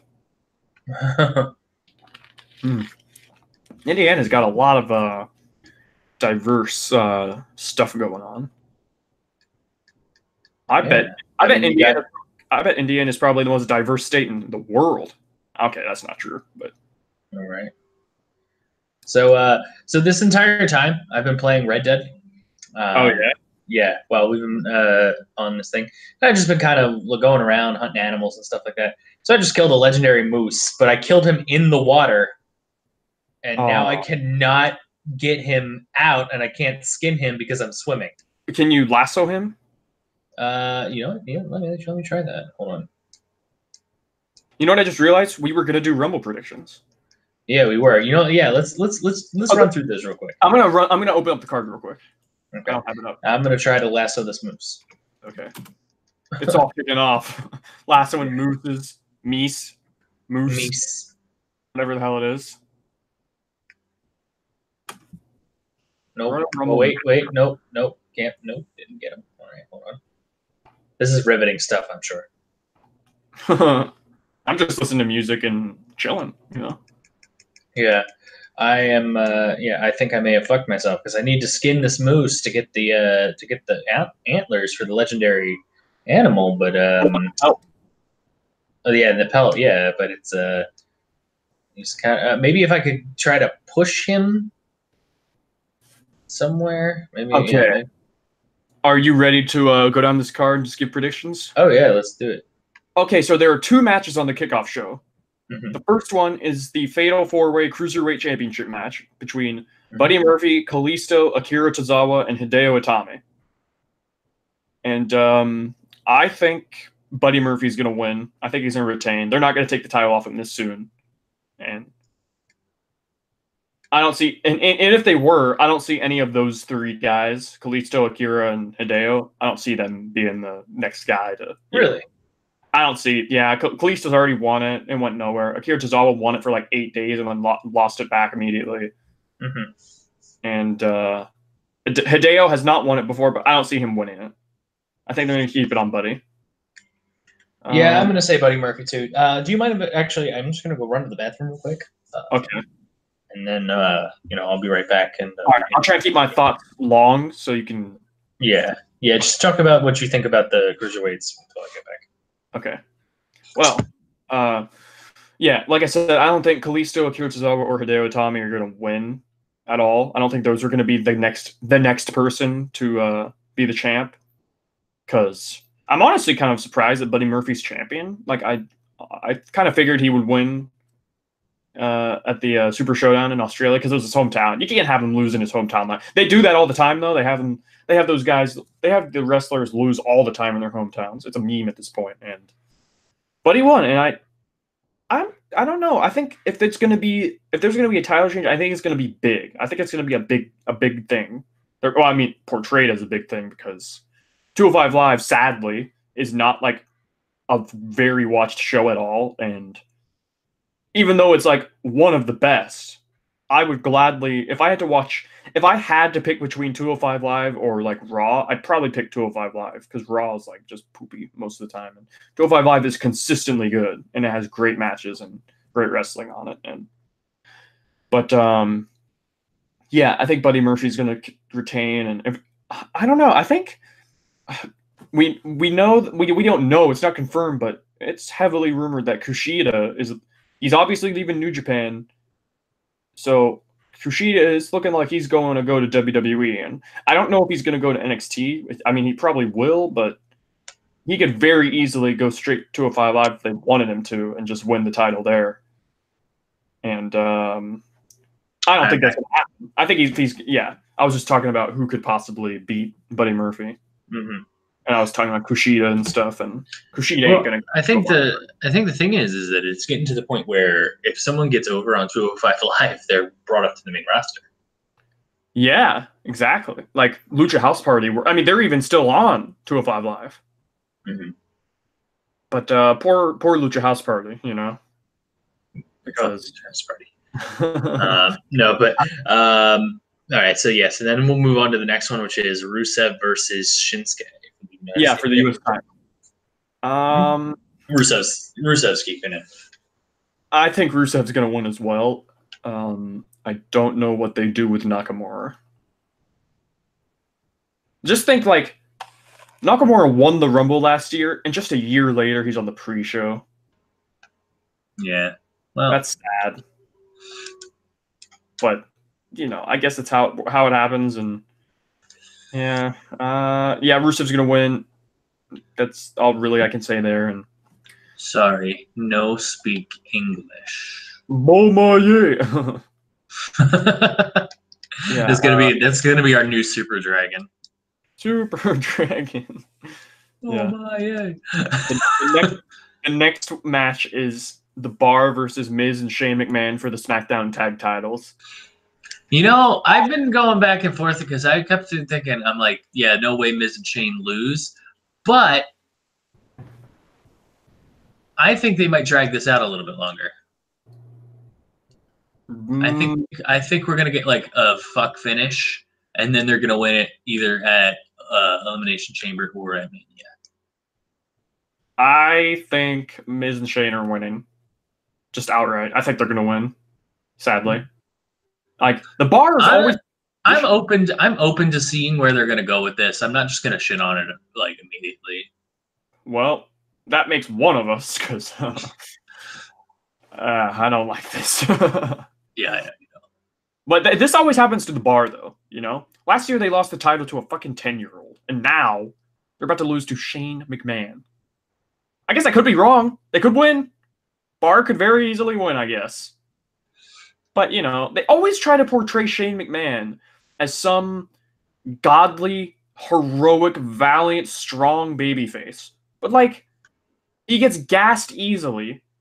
He has some of the worst offense I've ever seen in terms of punching, Mm-hmm. And he just can't. I don't know. I love Shane and everything, but just I don't want to see Shane as a champion. Like you said, we got the Club, we've got the Colognes, even we got Sanity, but the Miz and Shane McMahon are the tag team. Really, they're going after the titles. They didn't even have to win a number one contenders match. Especially with Shane going on and on and on about you earn your opportunity, this and that, the other thing, new era. It totally goes against everything that they've been saying. What if this leads to a Shane heel turn, though? He's a heel already in my eyes. Yeah, I know he's not, but a legit heel turn, maybe. I don't know if they want to do that, though. Because Shane McMahon's so likable. And he is likable. I like Shane. Everyone likes Shane. It's impossible not to like Shane, but they're making it real. They're trying to make me not like him. So yeah, I have Shane and Miz winning. What's your final pick? I haven't made a pick on our scorecard yet, but you know what? I'm gonna say Shane and Miz here. Okay. Just because that's what you're thinking currently. Yes. Okay. Yeah. Next up, we've got the SmackDown Women's Championship: Asuka versus Becky Lynch. And honestly, I don't know. I'm gonna say we're gonna get Asuka winning by some sort of fuck finish. Really? Either Ronda's gonna cost Becky or something. I think. Okay. Okay, so this is my thought. If Asuka wins, I think it's gonna be clean. I don't think there's gonna be a fuck finish if Asuka wins. So if Asuka wins, I think Becky's gonna pull a Roman and win the Rumble. Okay, but at the same time, I put on that scorecard we're doing for predictions. Asuka to win and Charlotte to win the Rumble, and Becky doesn't even win the Rumble. So I think I was kind of hedging my bets there, Okay. So I think if Asuka wins, Becky's going to win the Rumble. But then again, remember when we were talking about the Rumble rumors? Somebody floated the idea that Becky would win the men's Rumble and Charlotte would win the women's Rumble. So that would set up. No. Now, that would be stupid, in my opinion. And Becky's one of my favorites right now. So this isn't me against Becky. I'm just against the idea of her winning the men's Rumble. That'd be stupid. Mm-hmm. Especially since they haven't played up anything like that at all. So, this is a tough one, I think Asuka wins no matter what, but I don't know what Becky does with the Rumble. I don't know how she incorporates. You know, that's a tough one. All in all, though, at the end of the day, no matter what, I think Asuka wins, retains. And but then again, what do you think they'll do to like if Asuka wins? What if she gets booed out of the building because it's Becky? I don't think so. I think people like Asuka enough. Yeah, but the only reason I think the reason they didn't boo her when she won the title at TLC was because like Ronda had to do with it, and she didn't pin Becky or anything, you know. But like Yeah. this is different to me. I feel like again, like we were talking about Undisputed Era and Danny Burch and Oni Lorcan, kind of like that. I think if Asuka wins, if they do it to prevent Asuka getting shit on, I think they could easily just have Asuka and Becky like shake hands and like show respect to each other to show that it's okay to cheer Asuka because it's Becky. Yeah. You know what I mean? Just because it's Becky doesn't mean you have to shit on Asuka. You know what I mean? But that's the crowd for her, you know, fickle. Impotent. Change it. Yeah. So yeah. What do you think? I'm gonna say, you know what? I'm gonna say Asuka. Yeah, I think Asuka's gonna retain. That's just my gut feeling. Next up we have Ronda Rousey versus Sasha Banks for the Raw Women's Championship, and Ronda easily wins. Yeah, I don't. Yeah, people have been trying to say, oh, what about this and what about this? I'm like, they are not having Ronda Rousey lose until WrestleMania. It's just not gonna happen. Yeah, I don't think so either. And people were saying, "Wow, this is Bailey's time to finally turn heel on Sasha." I'm like, why the hell would they do that when they know that the elimination chamber is coming up for the women's tag team titles? You know, she's not. It's absolutely dumb. She's not going to turn heel. Although they should have had Sasha turn heel. Yeah, it makes sense to have Sasha heel. I don't know why they're sold on this idea of Sasha as a face. Okay, so yeah, so my thoughts are. I noticed this because I was listening to a Brian and Vinny clip talking about Sasha being a face or a heel because Brian Alvarez put out a poll on Twitter, and the poll was, "What is Sasha Banks?" And the choices were babyface or heel, and it was like 51-49, right? 51-49 for babyface. That is not good. They are not doing a great job at all portraying what the hell Sasha is. If it's that down the middle, you know, what is she? Because they're portraying her, they're pushing her as a face. But everything she does, her promos, the way she wrestles, everything is heel. Well, that and the fact that, like, just the whole boss gimmick in itself, that's heel. That's heel written all over it. It's one thing to say you're the best, but like when you say to everyone you're the boss, that's different. You know what I mean? Yeah. And what the hell is Sasha? Is she a face, a heel? I have no idea. They want to push down our throats that she's a good guy, but then she treats everyone like just a bitch. So, yeah.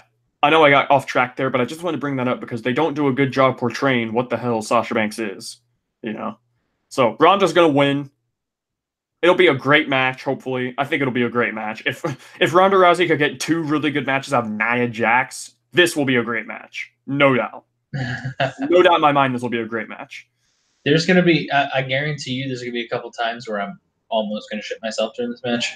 Because you don't want Sasha to win. She's not going to win, dude. Don't even worry about it. She's not going to win. Oh, I know she's not going to win. I'm just like, you always have that. You always have that, back in your mind. What if they actually do that? What if they pull the fucking trigger on that? Right.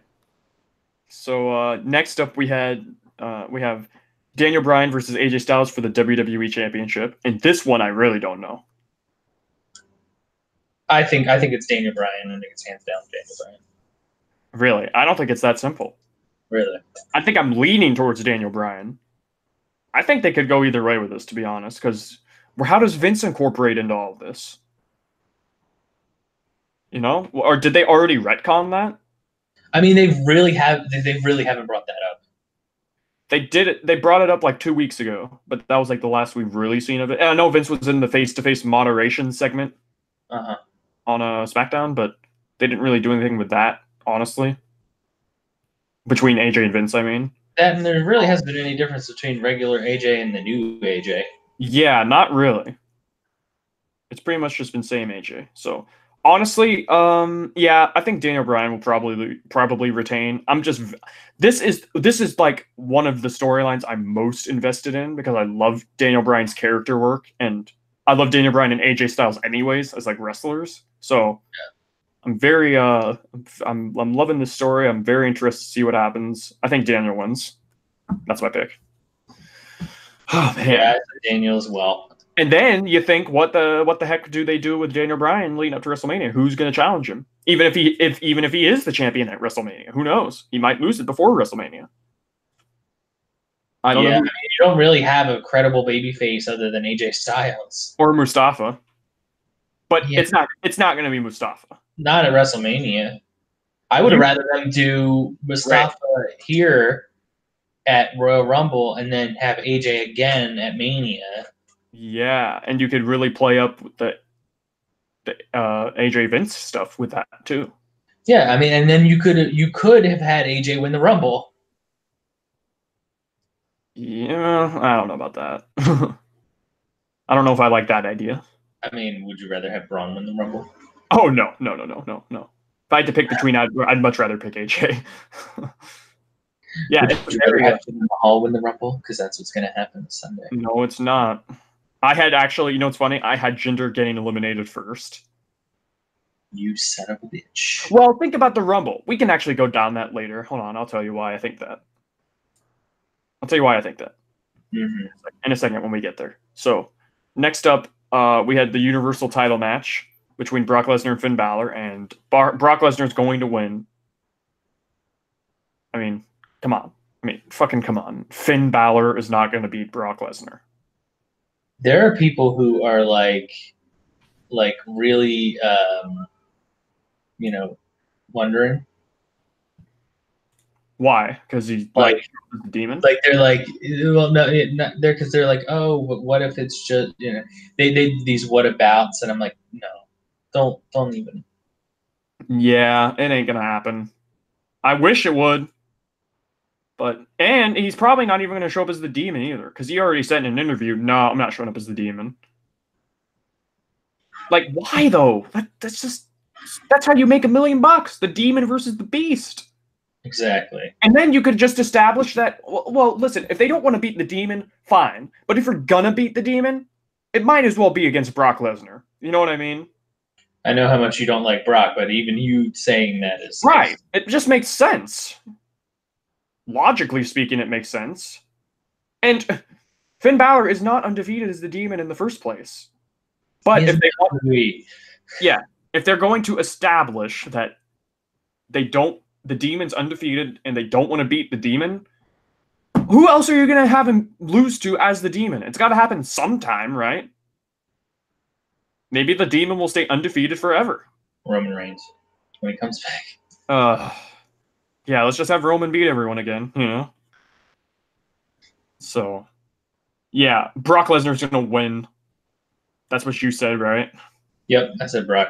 And now it gets juicy. Let's get to those Royal Rumble matches. Yeah, the 30-woman Royal Rumble. So should I name off the confirmed entrants? I don't think you have to, because we know it's pretty much everybody on the main roster who's not in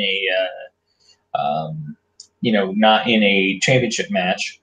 Yeah, maybe. Now, do you see anybody but Charlotte winning this?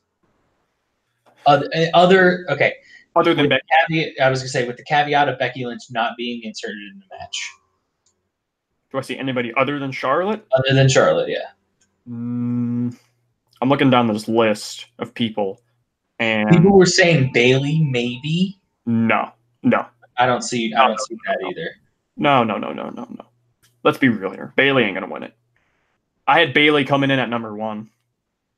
Yeah, I had her coming in number 1 last year, but it was Sasha, wasn't it? Yeah, Sasha was there until the final 3. Yeah, can you imagine if she won? You would have blown a fucking gasket. Oh my god, I would have. No, you know who I think's coming in number one this year? This year, what? Alexa Bliss. Yeah. Well, how long would she stay in? I think she's going to be the Iron Woman. I think she's going to be. I think she's going to be there until the end with Charlotte. Oh, this was my predictions. Okay, I had Bailey and Sonya to start out as number 1 and 2, just because I couldn't really think of anybody else. Like, who else would start out? I figured it's got to be probably a good guy versus a bad guy to start out, because it normally is. Yeah. Like, I guess it isn't always that way, but it normally is. It's either always face heel or face. It's never heel. Exactly. So I had Sonya and Bailey starting out together, and the first to be eliminated would be Dana Brooke. Poor Dana Brooke. Well, look at the list. You know, there's a lot of jobbers in the women's match. Yeah. As compared to the men's rumble, that's a lot of stars and star power in that match, in my opinion. But I think the problem is, like, the big problem here is that you have basically only one person who you think could win. Yeah. Who did you have as your final 3? Well, I haven't given it to Don yet, but I'm gonna say it's gonna be Charlotte, Alexa, and I think we're gonna get either Bailey. No, because I mean, like, they need to have like a surprise like exit earlier. So like, so like either Bailey or somebody who they think is going to be near the end is like going to have to go out like in the middle, kind of like Bailey did last year to Ruby Riott. Right. So you know what? I think we're going to get like Ember Moon at the end. Okay. So your final 3 is Charlotte, Ember Moon, and Alexa. My final 3 was pretty different, besides Charlotte, of course, who's winning it. Mm-hmm. My final 3 was Charlotte, Carmella, and Nia. Oh, you know what? I totally forgot about Carmella. The reason I think Carmella is just because, like, we know she's number 30. Well, here's my thinking. Because Charlotte's a heel, and Carmella's a good guy, a face. And I know we forgot to mention this on the SmackDown review, because I noticed that we forgot to bring this segment up.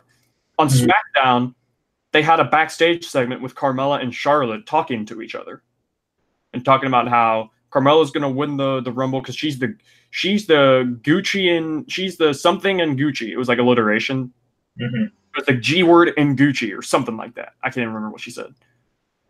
And Charlotte said, "No, I'm going to win the Rumble." You know, I'm paraphrasing. So they had that exchange. So I think she's going to eliminate Carmella just to, you know. My thoughts are they're not going to have and Nia, because I only put Nia in there because, like, I could easily just see them fucking throw a Nia in there to scare people, you know? You know what I mean? Now, what are you going to do if Nia wins? Well, I'm not going to do anything. I'm going to complain. I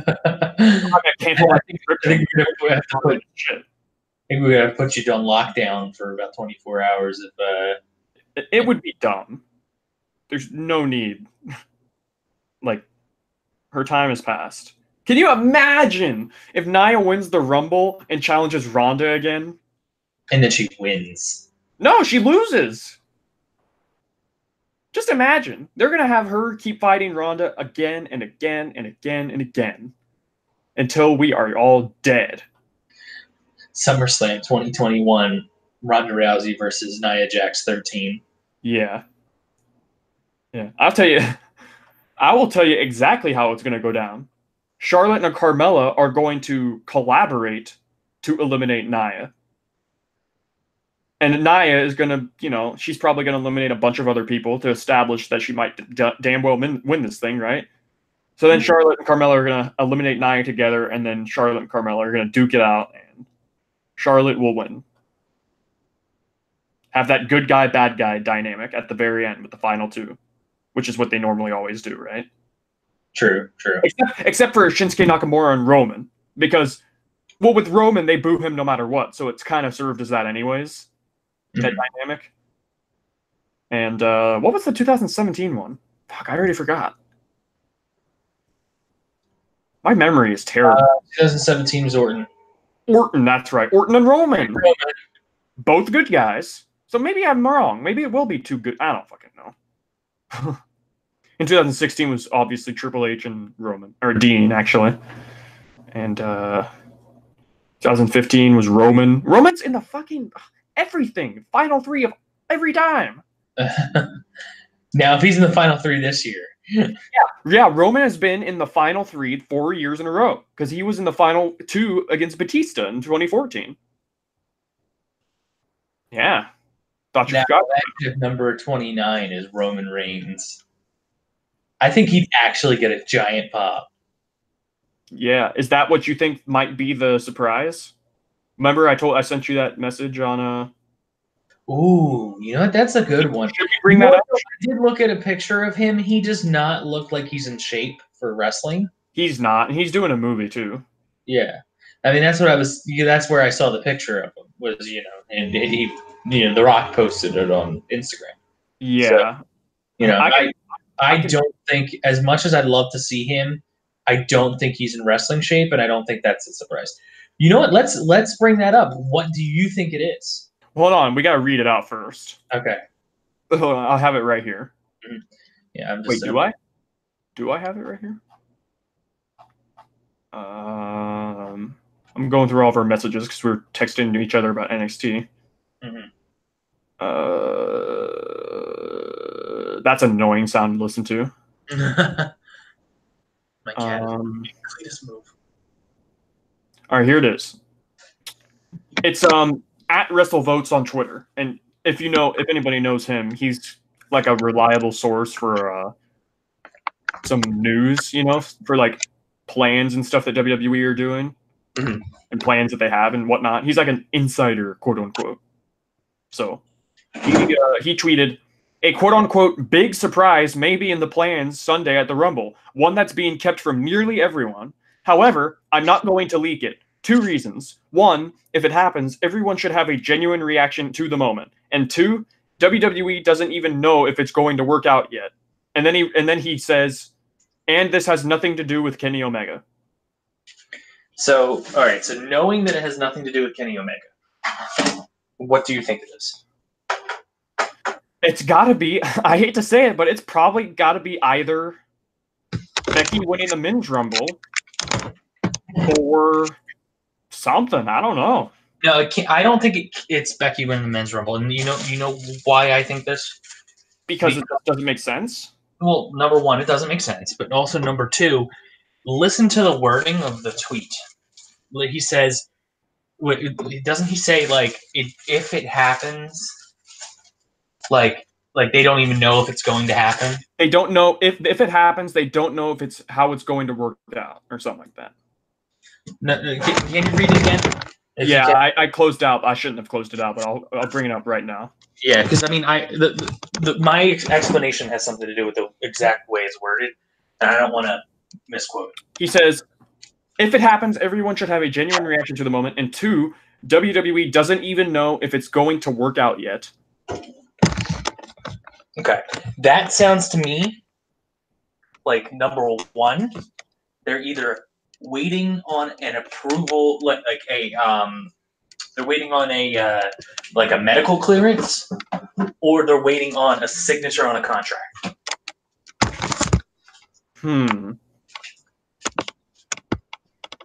What, a medical clearance from who?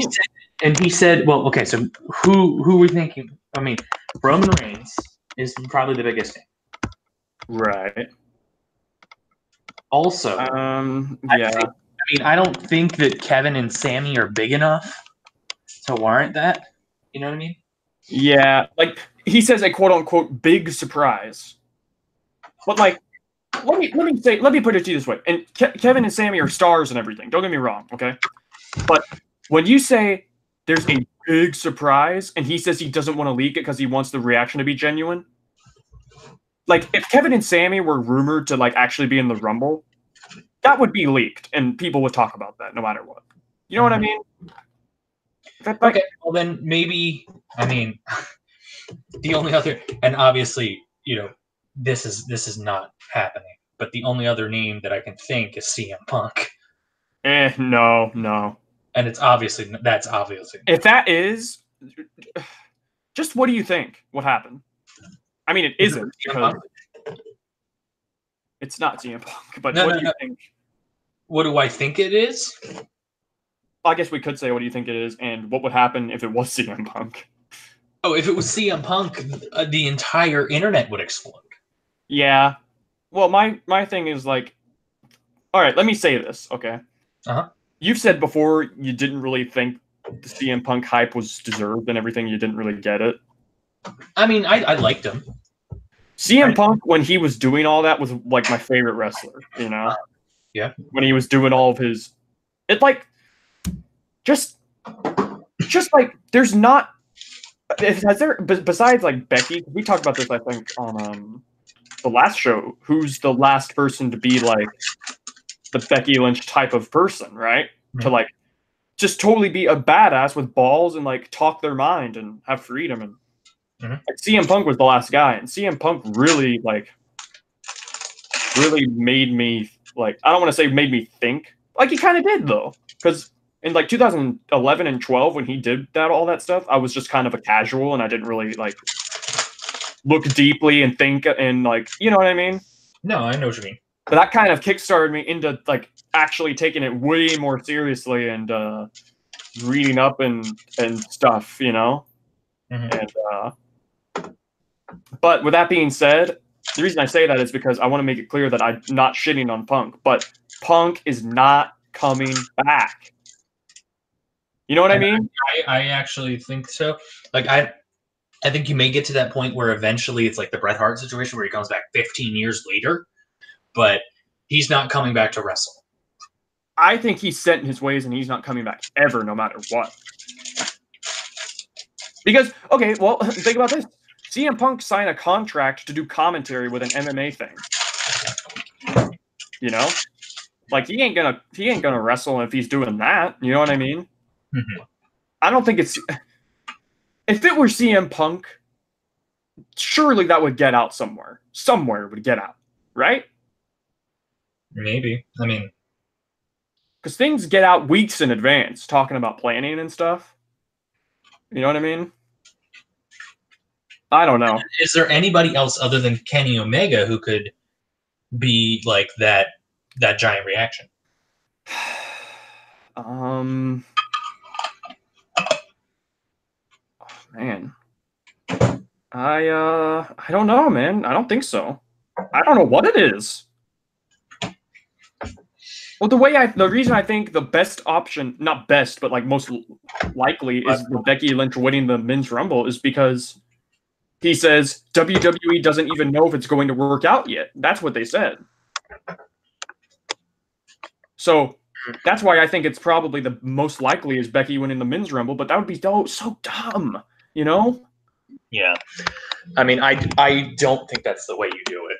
And it probably would not be received well. I mean, maybe I'm wrong. I've been wrong about a lot of things, right? The crowd could eat it up and fucking, woo, Becky fucking won the Men's Rumble. But I could see a lot of people shitting on that, I could very easily see a lot of people turning against that. Yeah. I don't know. What do you think it's going to be, though? Finalize your final answer.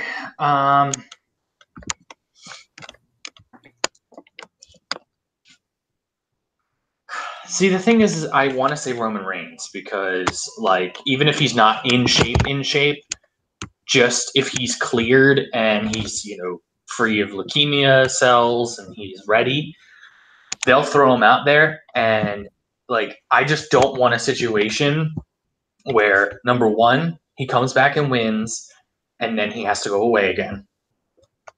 Or he comes back and people immediately boo him. Yeah.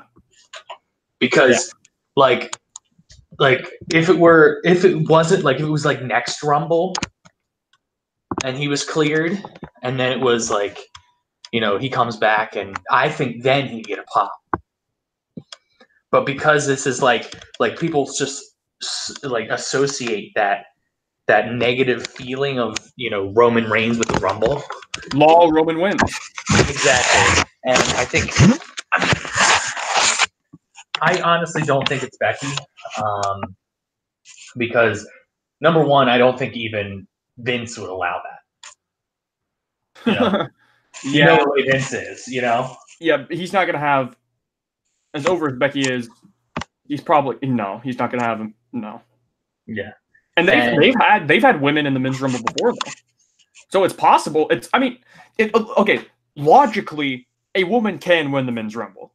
It makes sense in the sense that women have been in the rumble before. What if they went all the way and fucking threw everyone out? It can happen, but it ain't gonna happen. You know, it'd be dumb if it happened. Yeah, it would be kind of dumb. And so I'm gonna say it's Roman.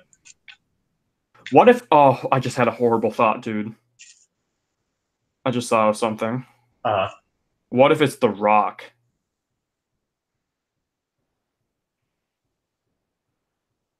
I don't think so. Because I don't think that would elicit what that guy said. The Rock winning? I don't think so. The Rock winning would get a huge reaction. Not for me. I would shit all over it because I'm sick of the... I think we went over this a little bit, how I didn't like how The Rock returned in 2012 and 13 and was just pushed to the top, and then he was like Brock Lesnar, you know? All right, so final answer. What is it? I couldn't tell you definitively. I think it's either The Rock or Becky Lynch winning the men's rumble. Because that sets up the triple threat at Mania, right? Because Charlotte will win the women's rumble first, because the women's rumble will go on first before the men's rumble. Charlotte will win that match, right? Yeah, here it is. This is this is exactly what's going to happen, okay? Asuka and Becky Lynch. Or actually, you know what, to be honest, it could happen anyway. The women's rumble will happen and Becky Lynch will not be in it. So right off the bat, people's expectations are that Becky's going to be in the Rumble and pull a Roman in 2017, right? Mm-hmm. He was in a title match. He lost the title match, so he's in the Rumble, right? Yeah. She's going to pull a Roman. That's what people's thoughts are. That's what everyone's thinking, right? It's not going to happen. Charlotte's going to win the Women's Rumble, right? People are going to move. Well, either way, you know. Charlotte's going to win the Rumble, the Women's Rumble. Then they're going to be like, well, what the hell? Becky wasn't in it. You know? This is what's going to happen, you know? What?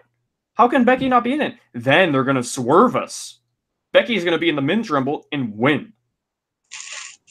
So then Becky wins the Men's Rumble, which is possible because women have been in the Men's Rumble before and have eliminated people, so it's possible.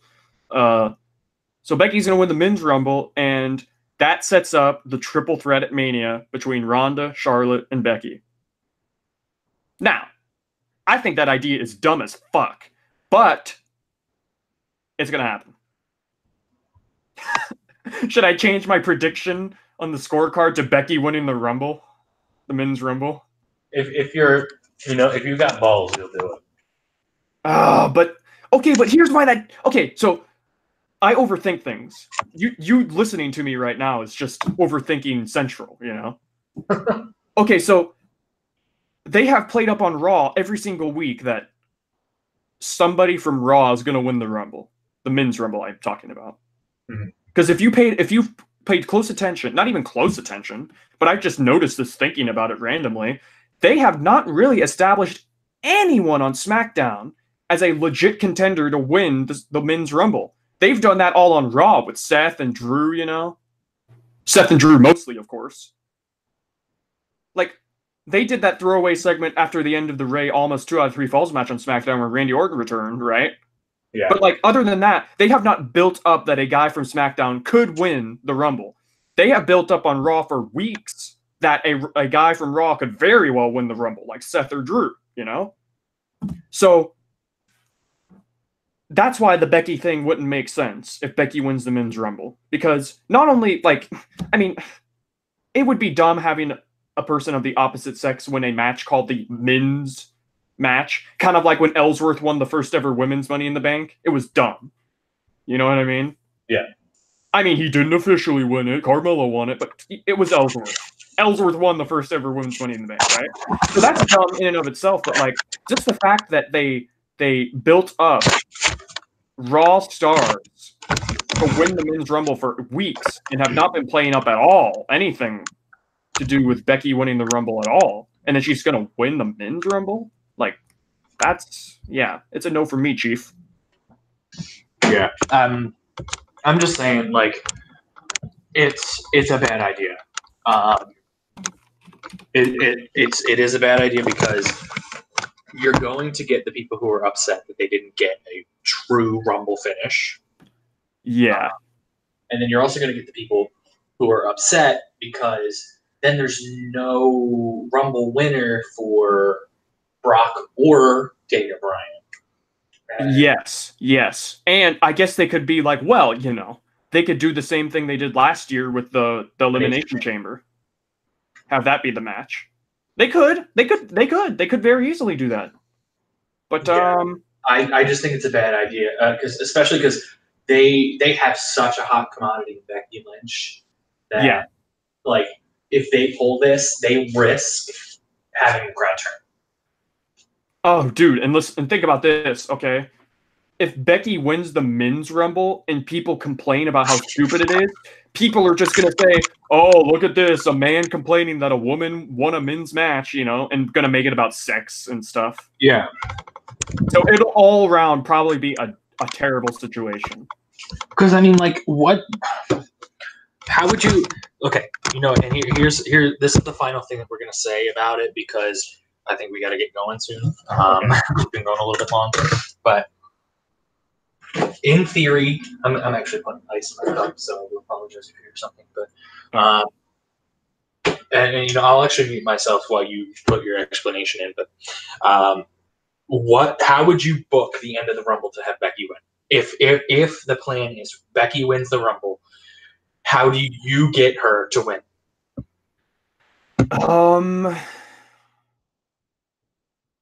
Well, if you're going to do it, I would. Damn, it's a hard question because you could say, well, you know, you could incorporate R-Truth into that because he's number 30. So Becky could just throw out a jobber like R-Truth and, well, I guess R-Truth ain't a jobber, but you know, he's a comedy act, so he's kind of like easy pickings, right? Slim pickings. So you could have R-Truth. Well, how do you actually get her in the match? Yeah, that's a good question because I don't know. Because, I mean, like, obviously they're not going to give her, like, now that they have 2 Rumbles, they can't really, like, justify giving her a men's spot, you know? Yeah, exactly. Because that's the whole reason they did the Women's Rumble is because, you know, have women.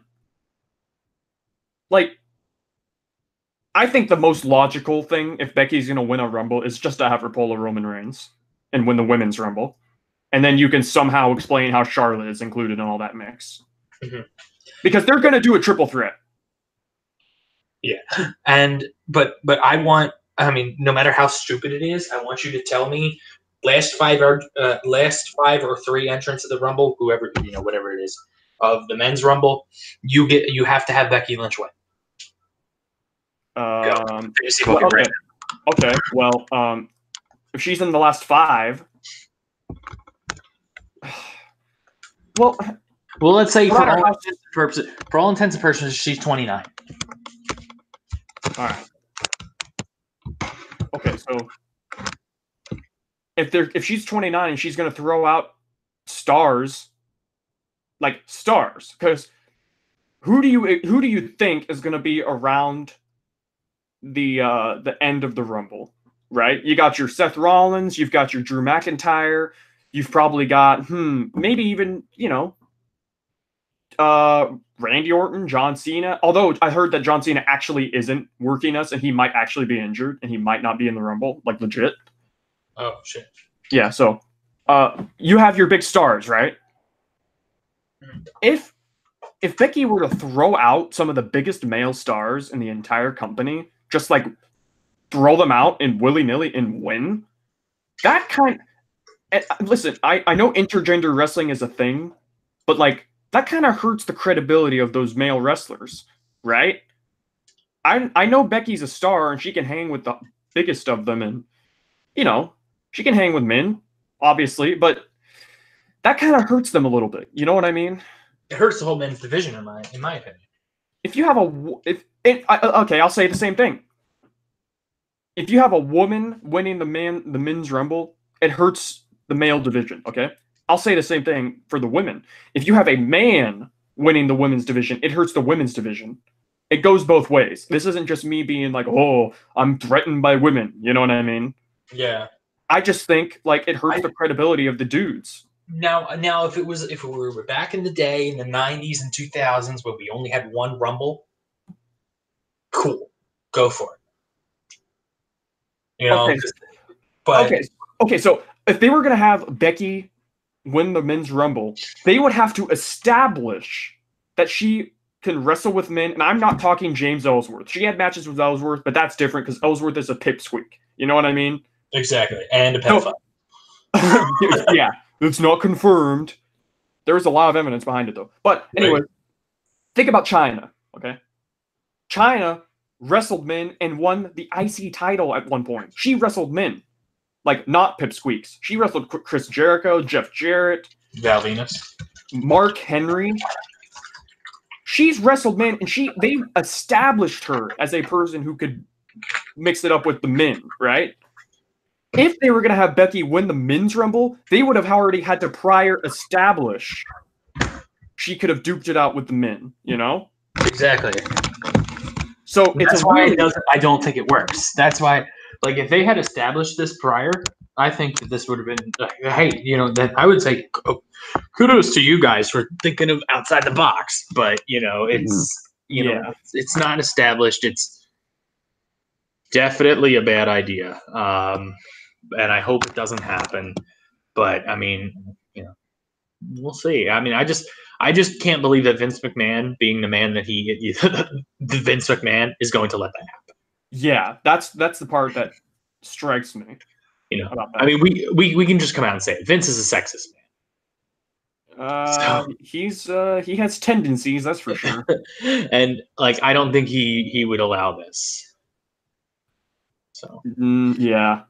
Man, I don't know how it would happen, but yeah. All right. Okay, so I think that's a great place to leave it off on. Let's just say we both have Rollins and Charlotte, correct?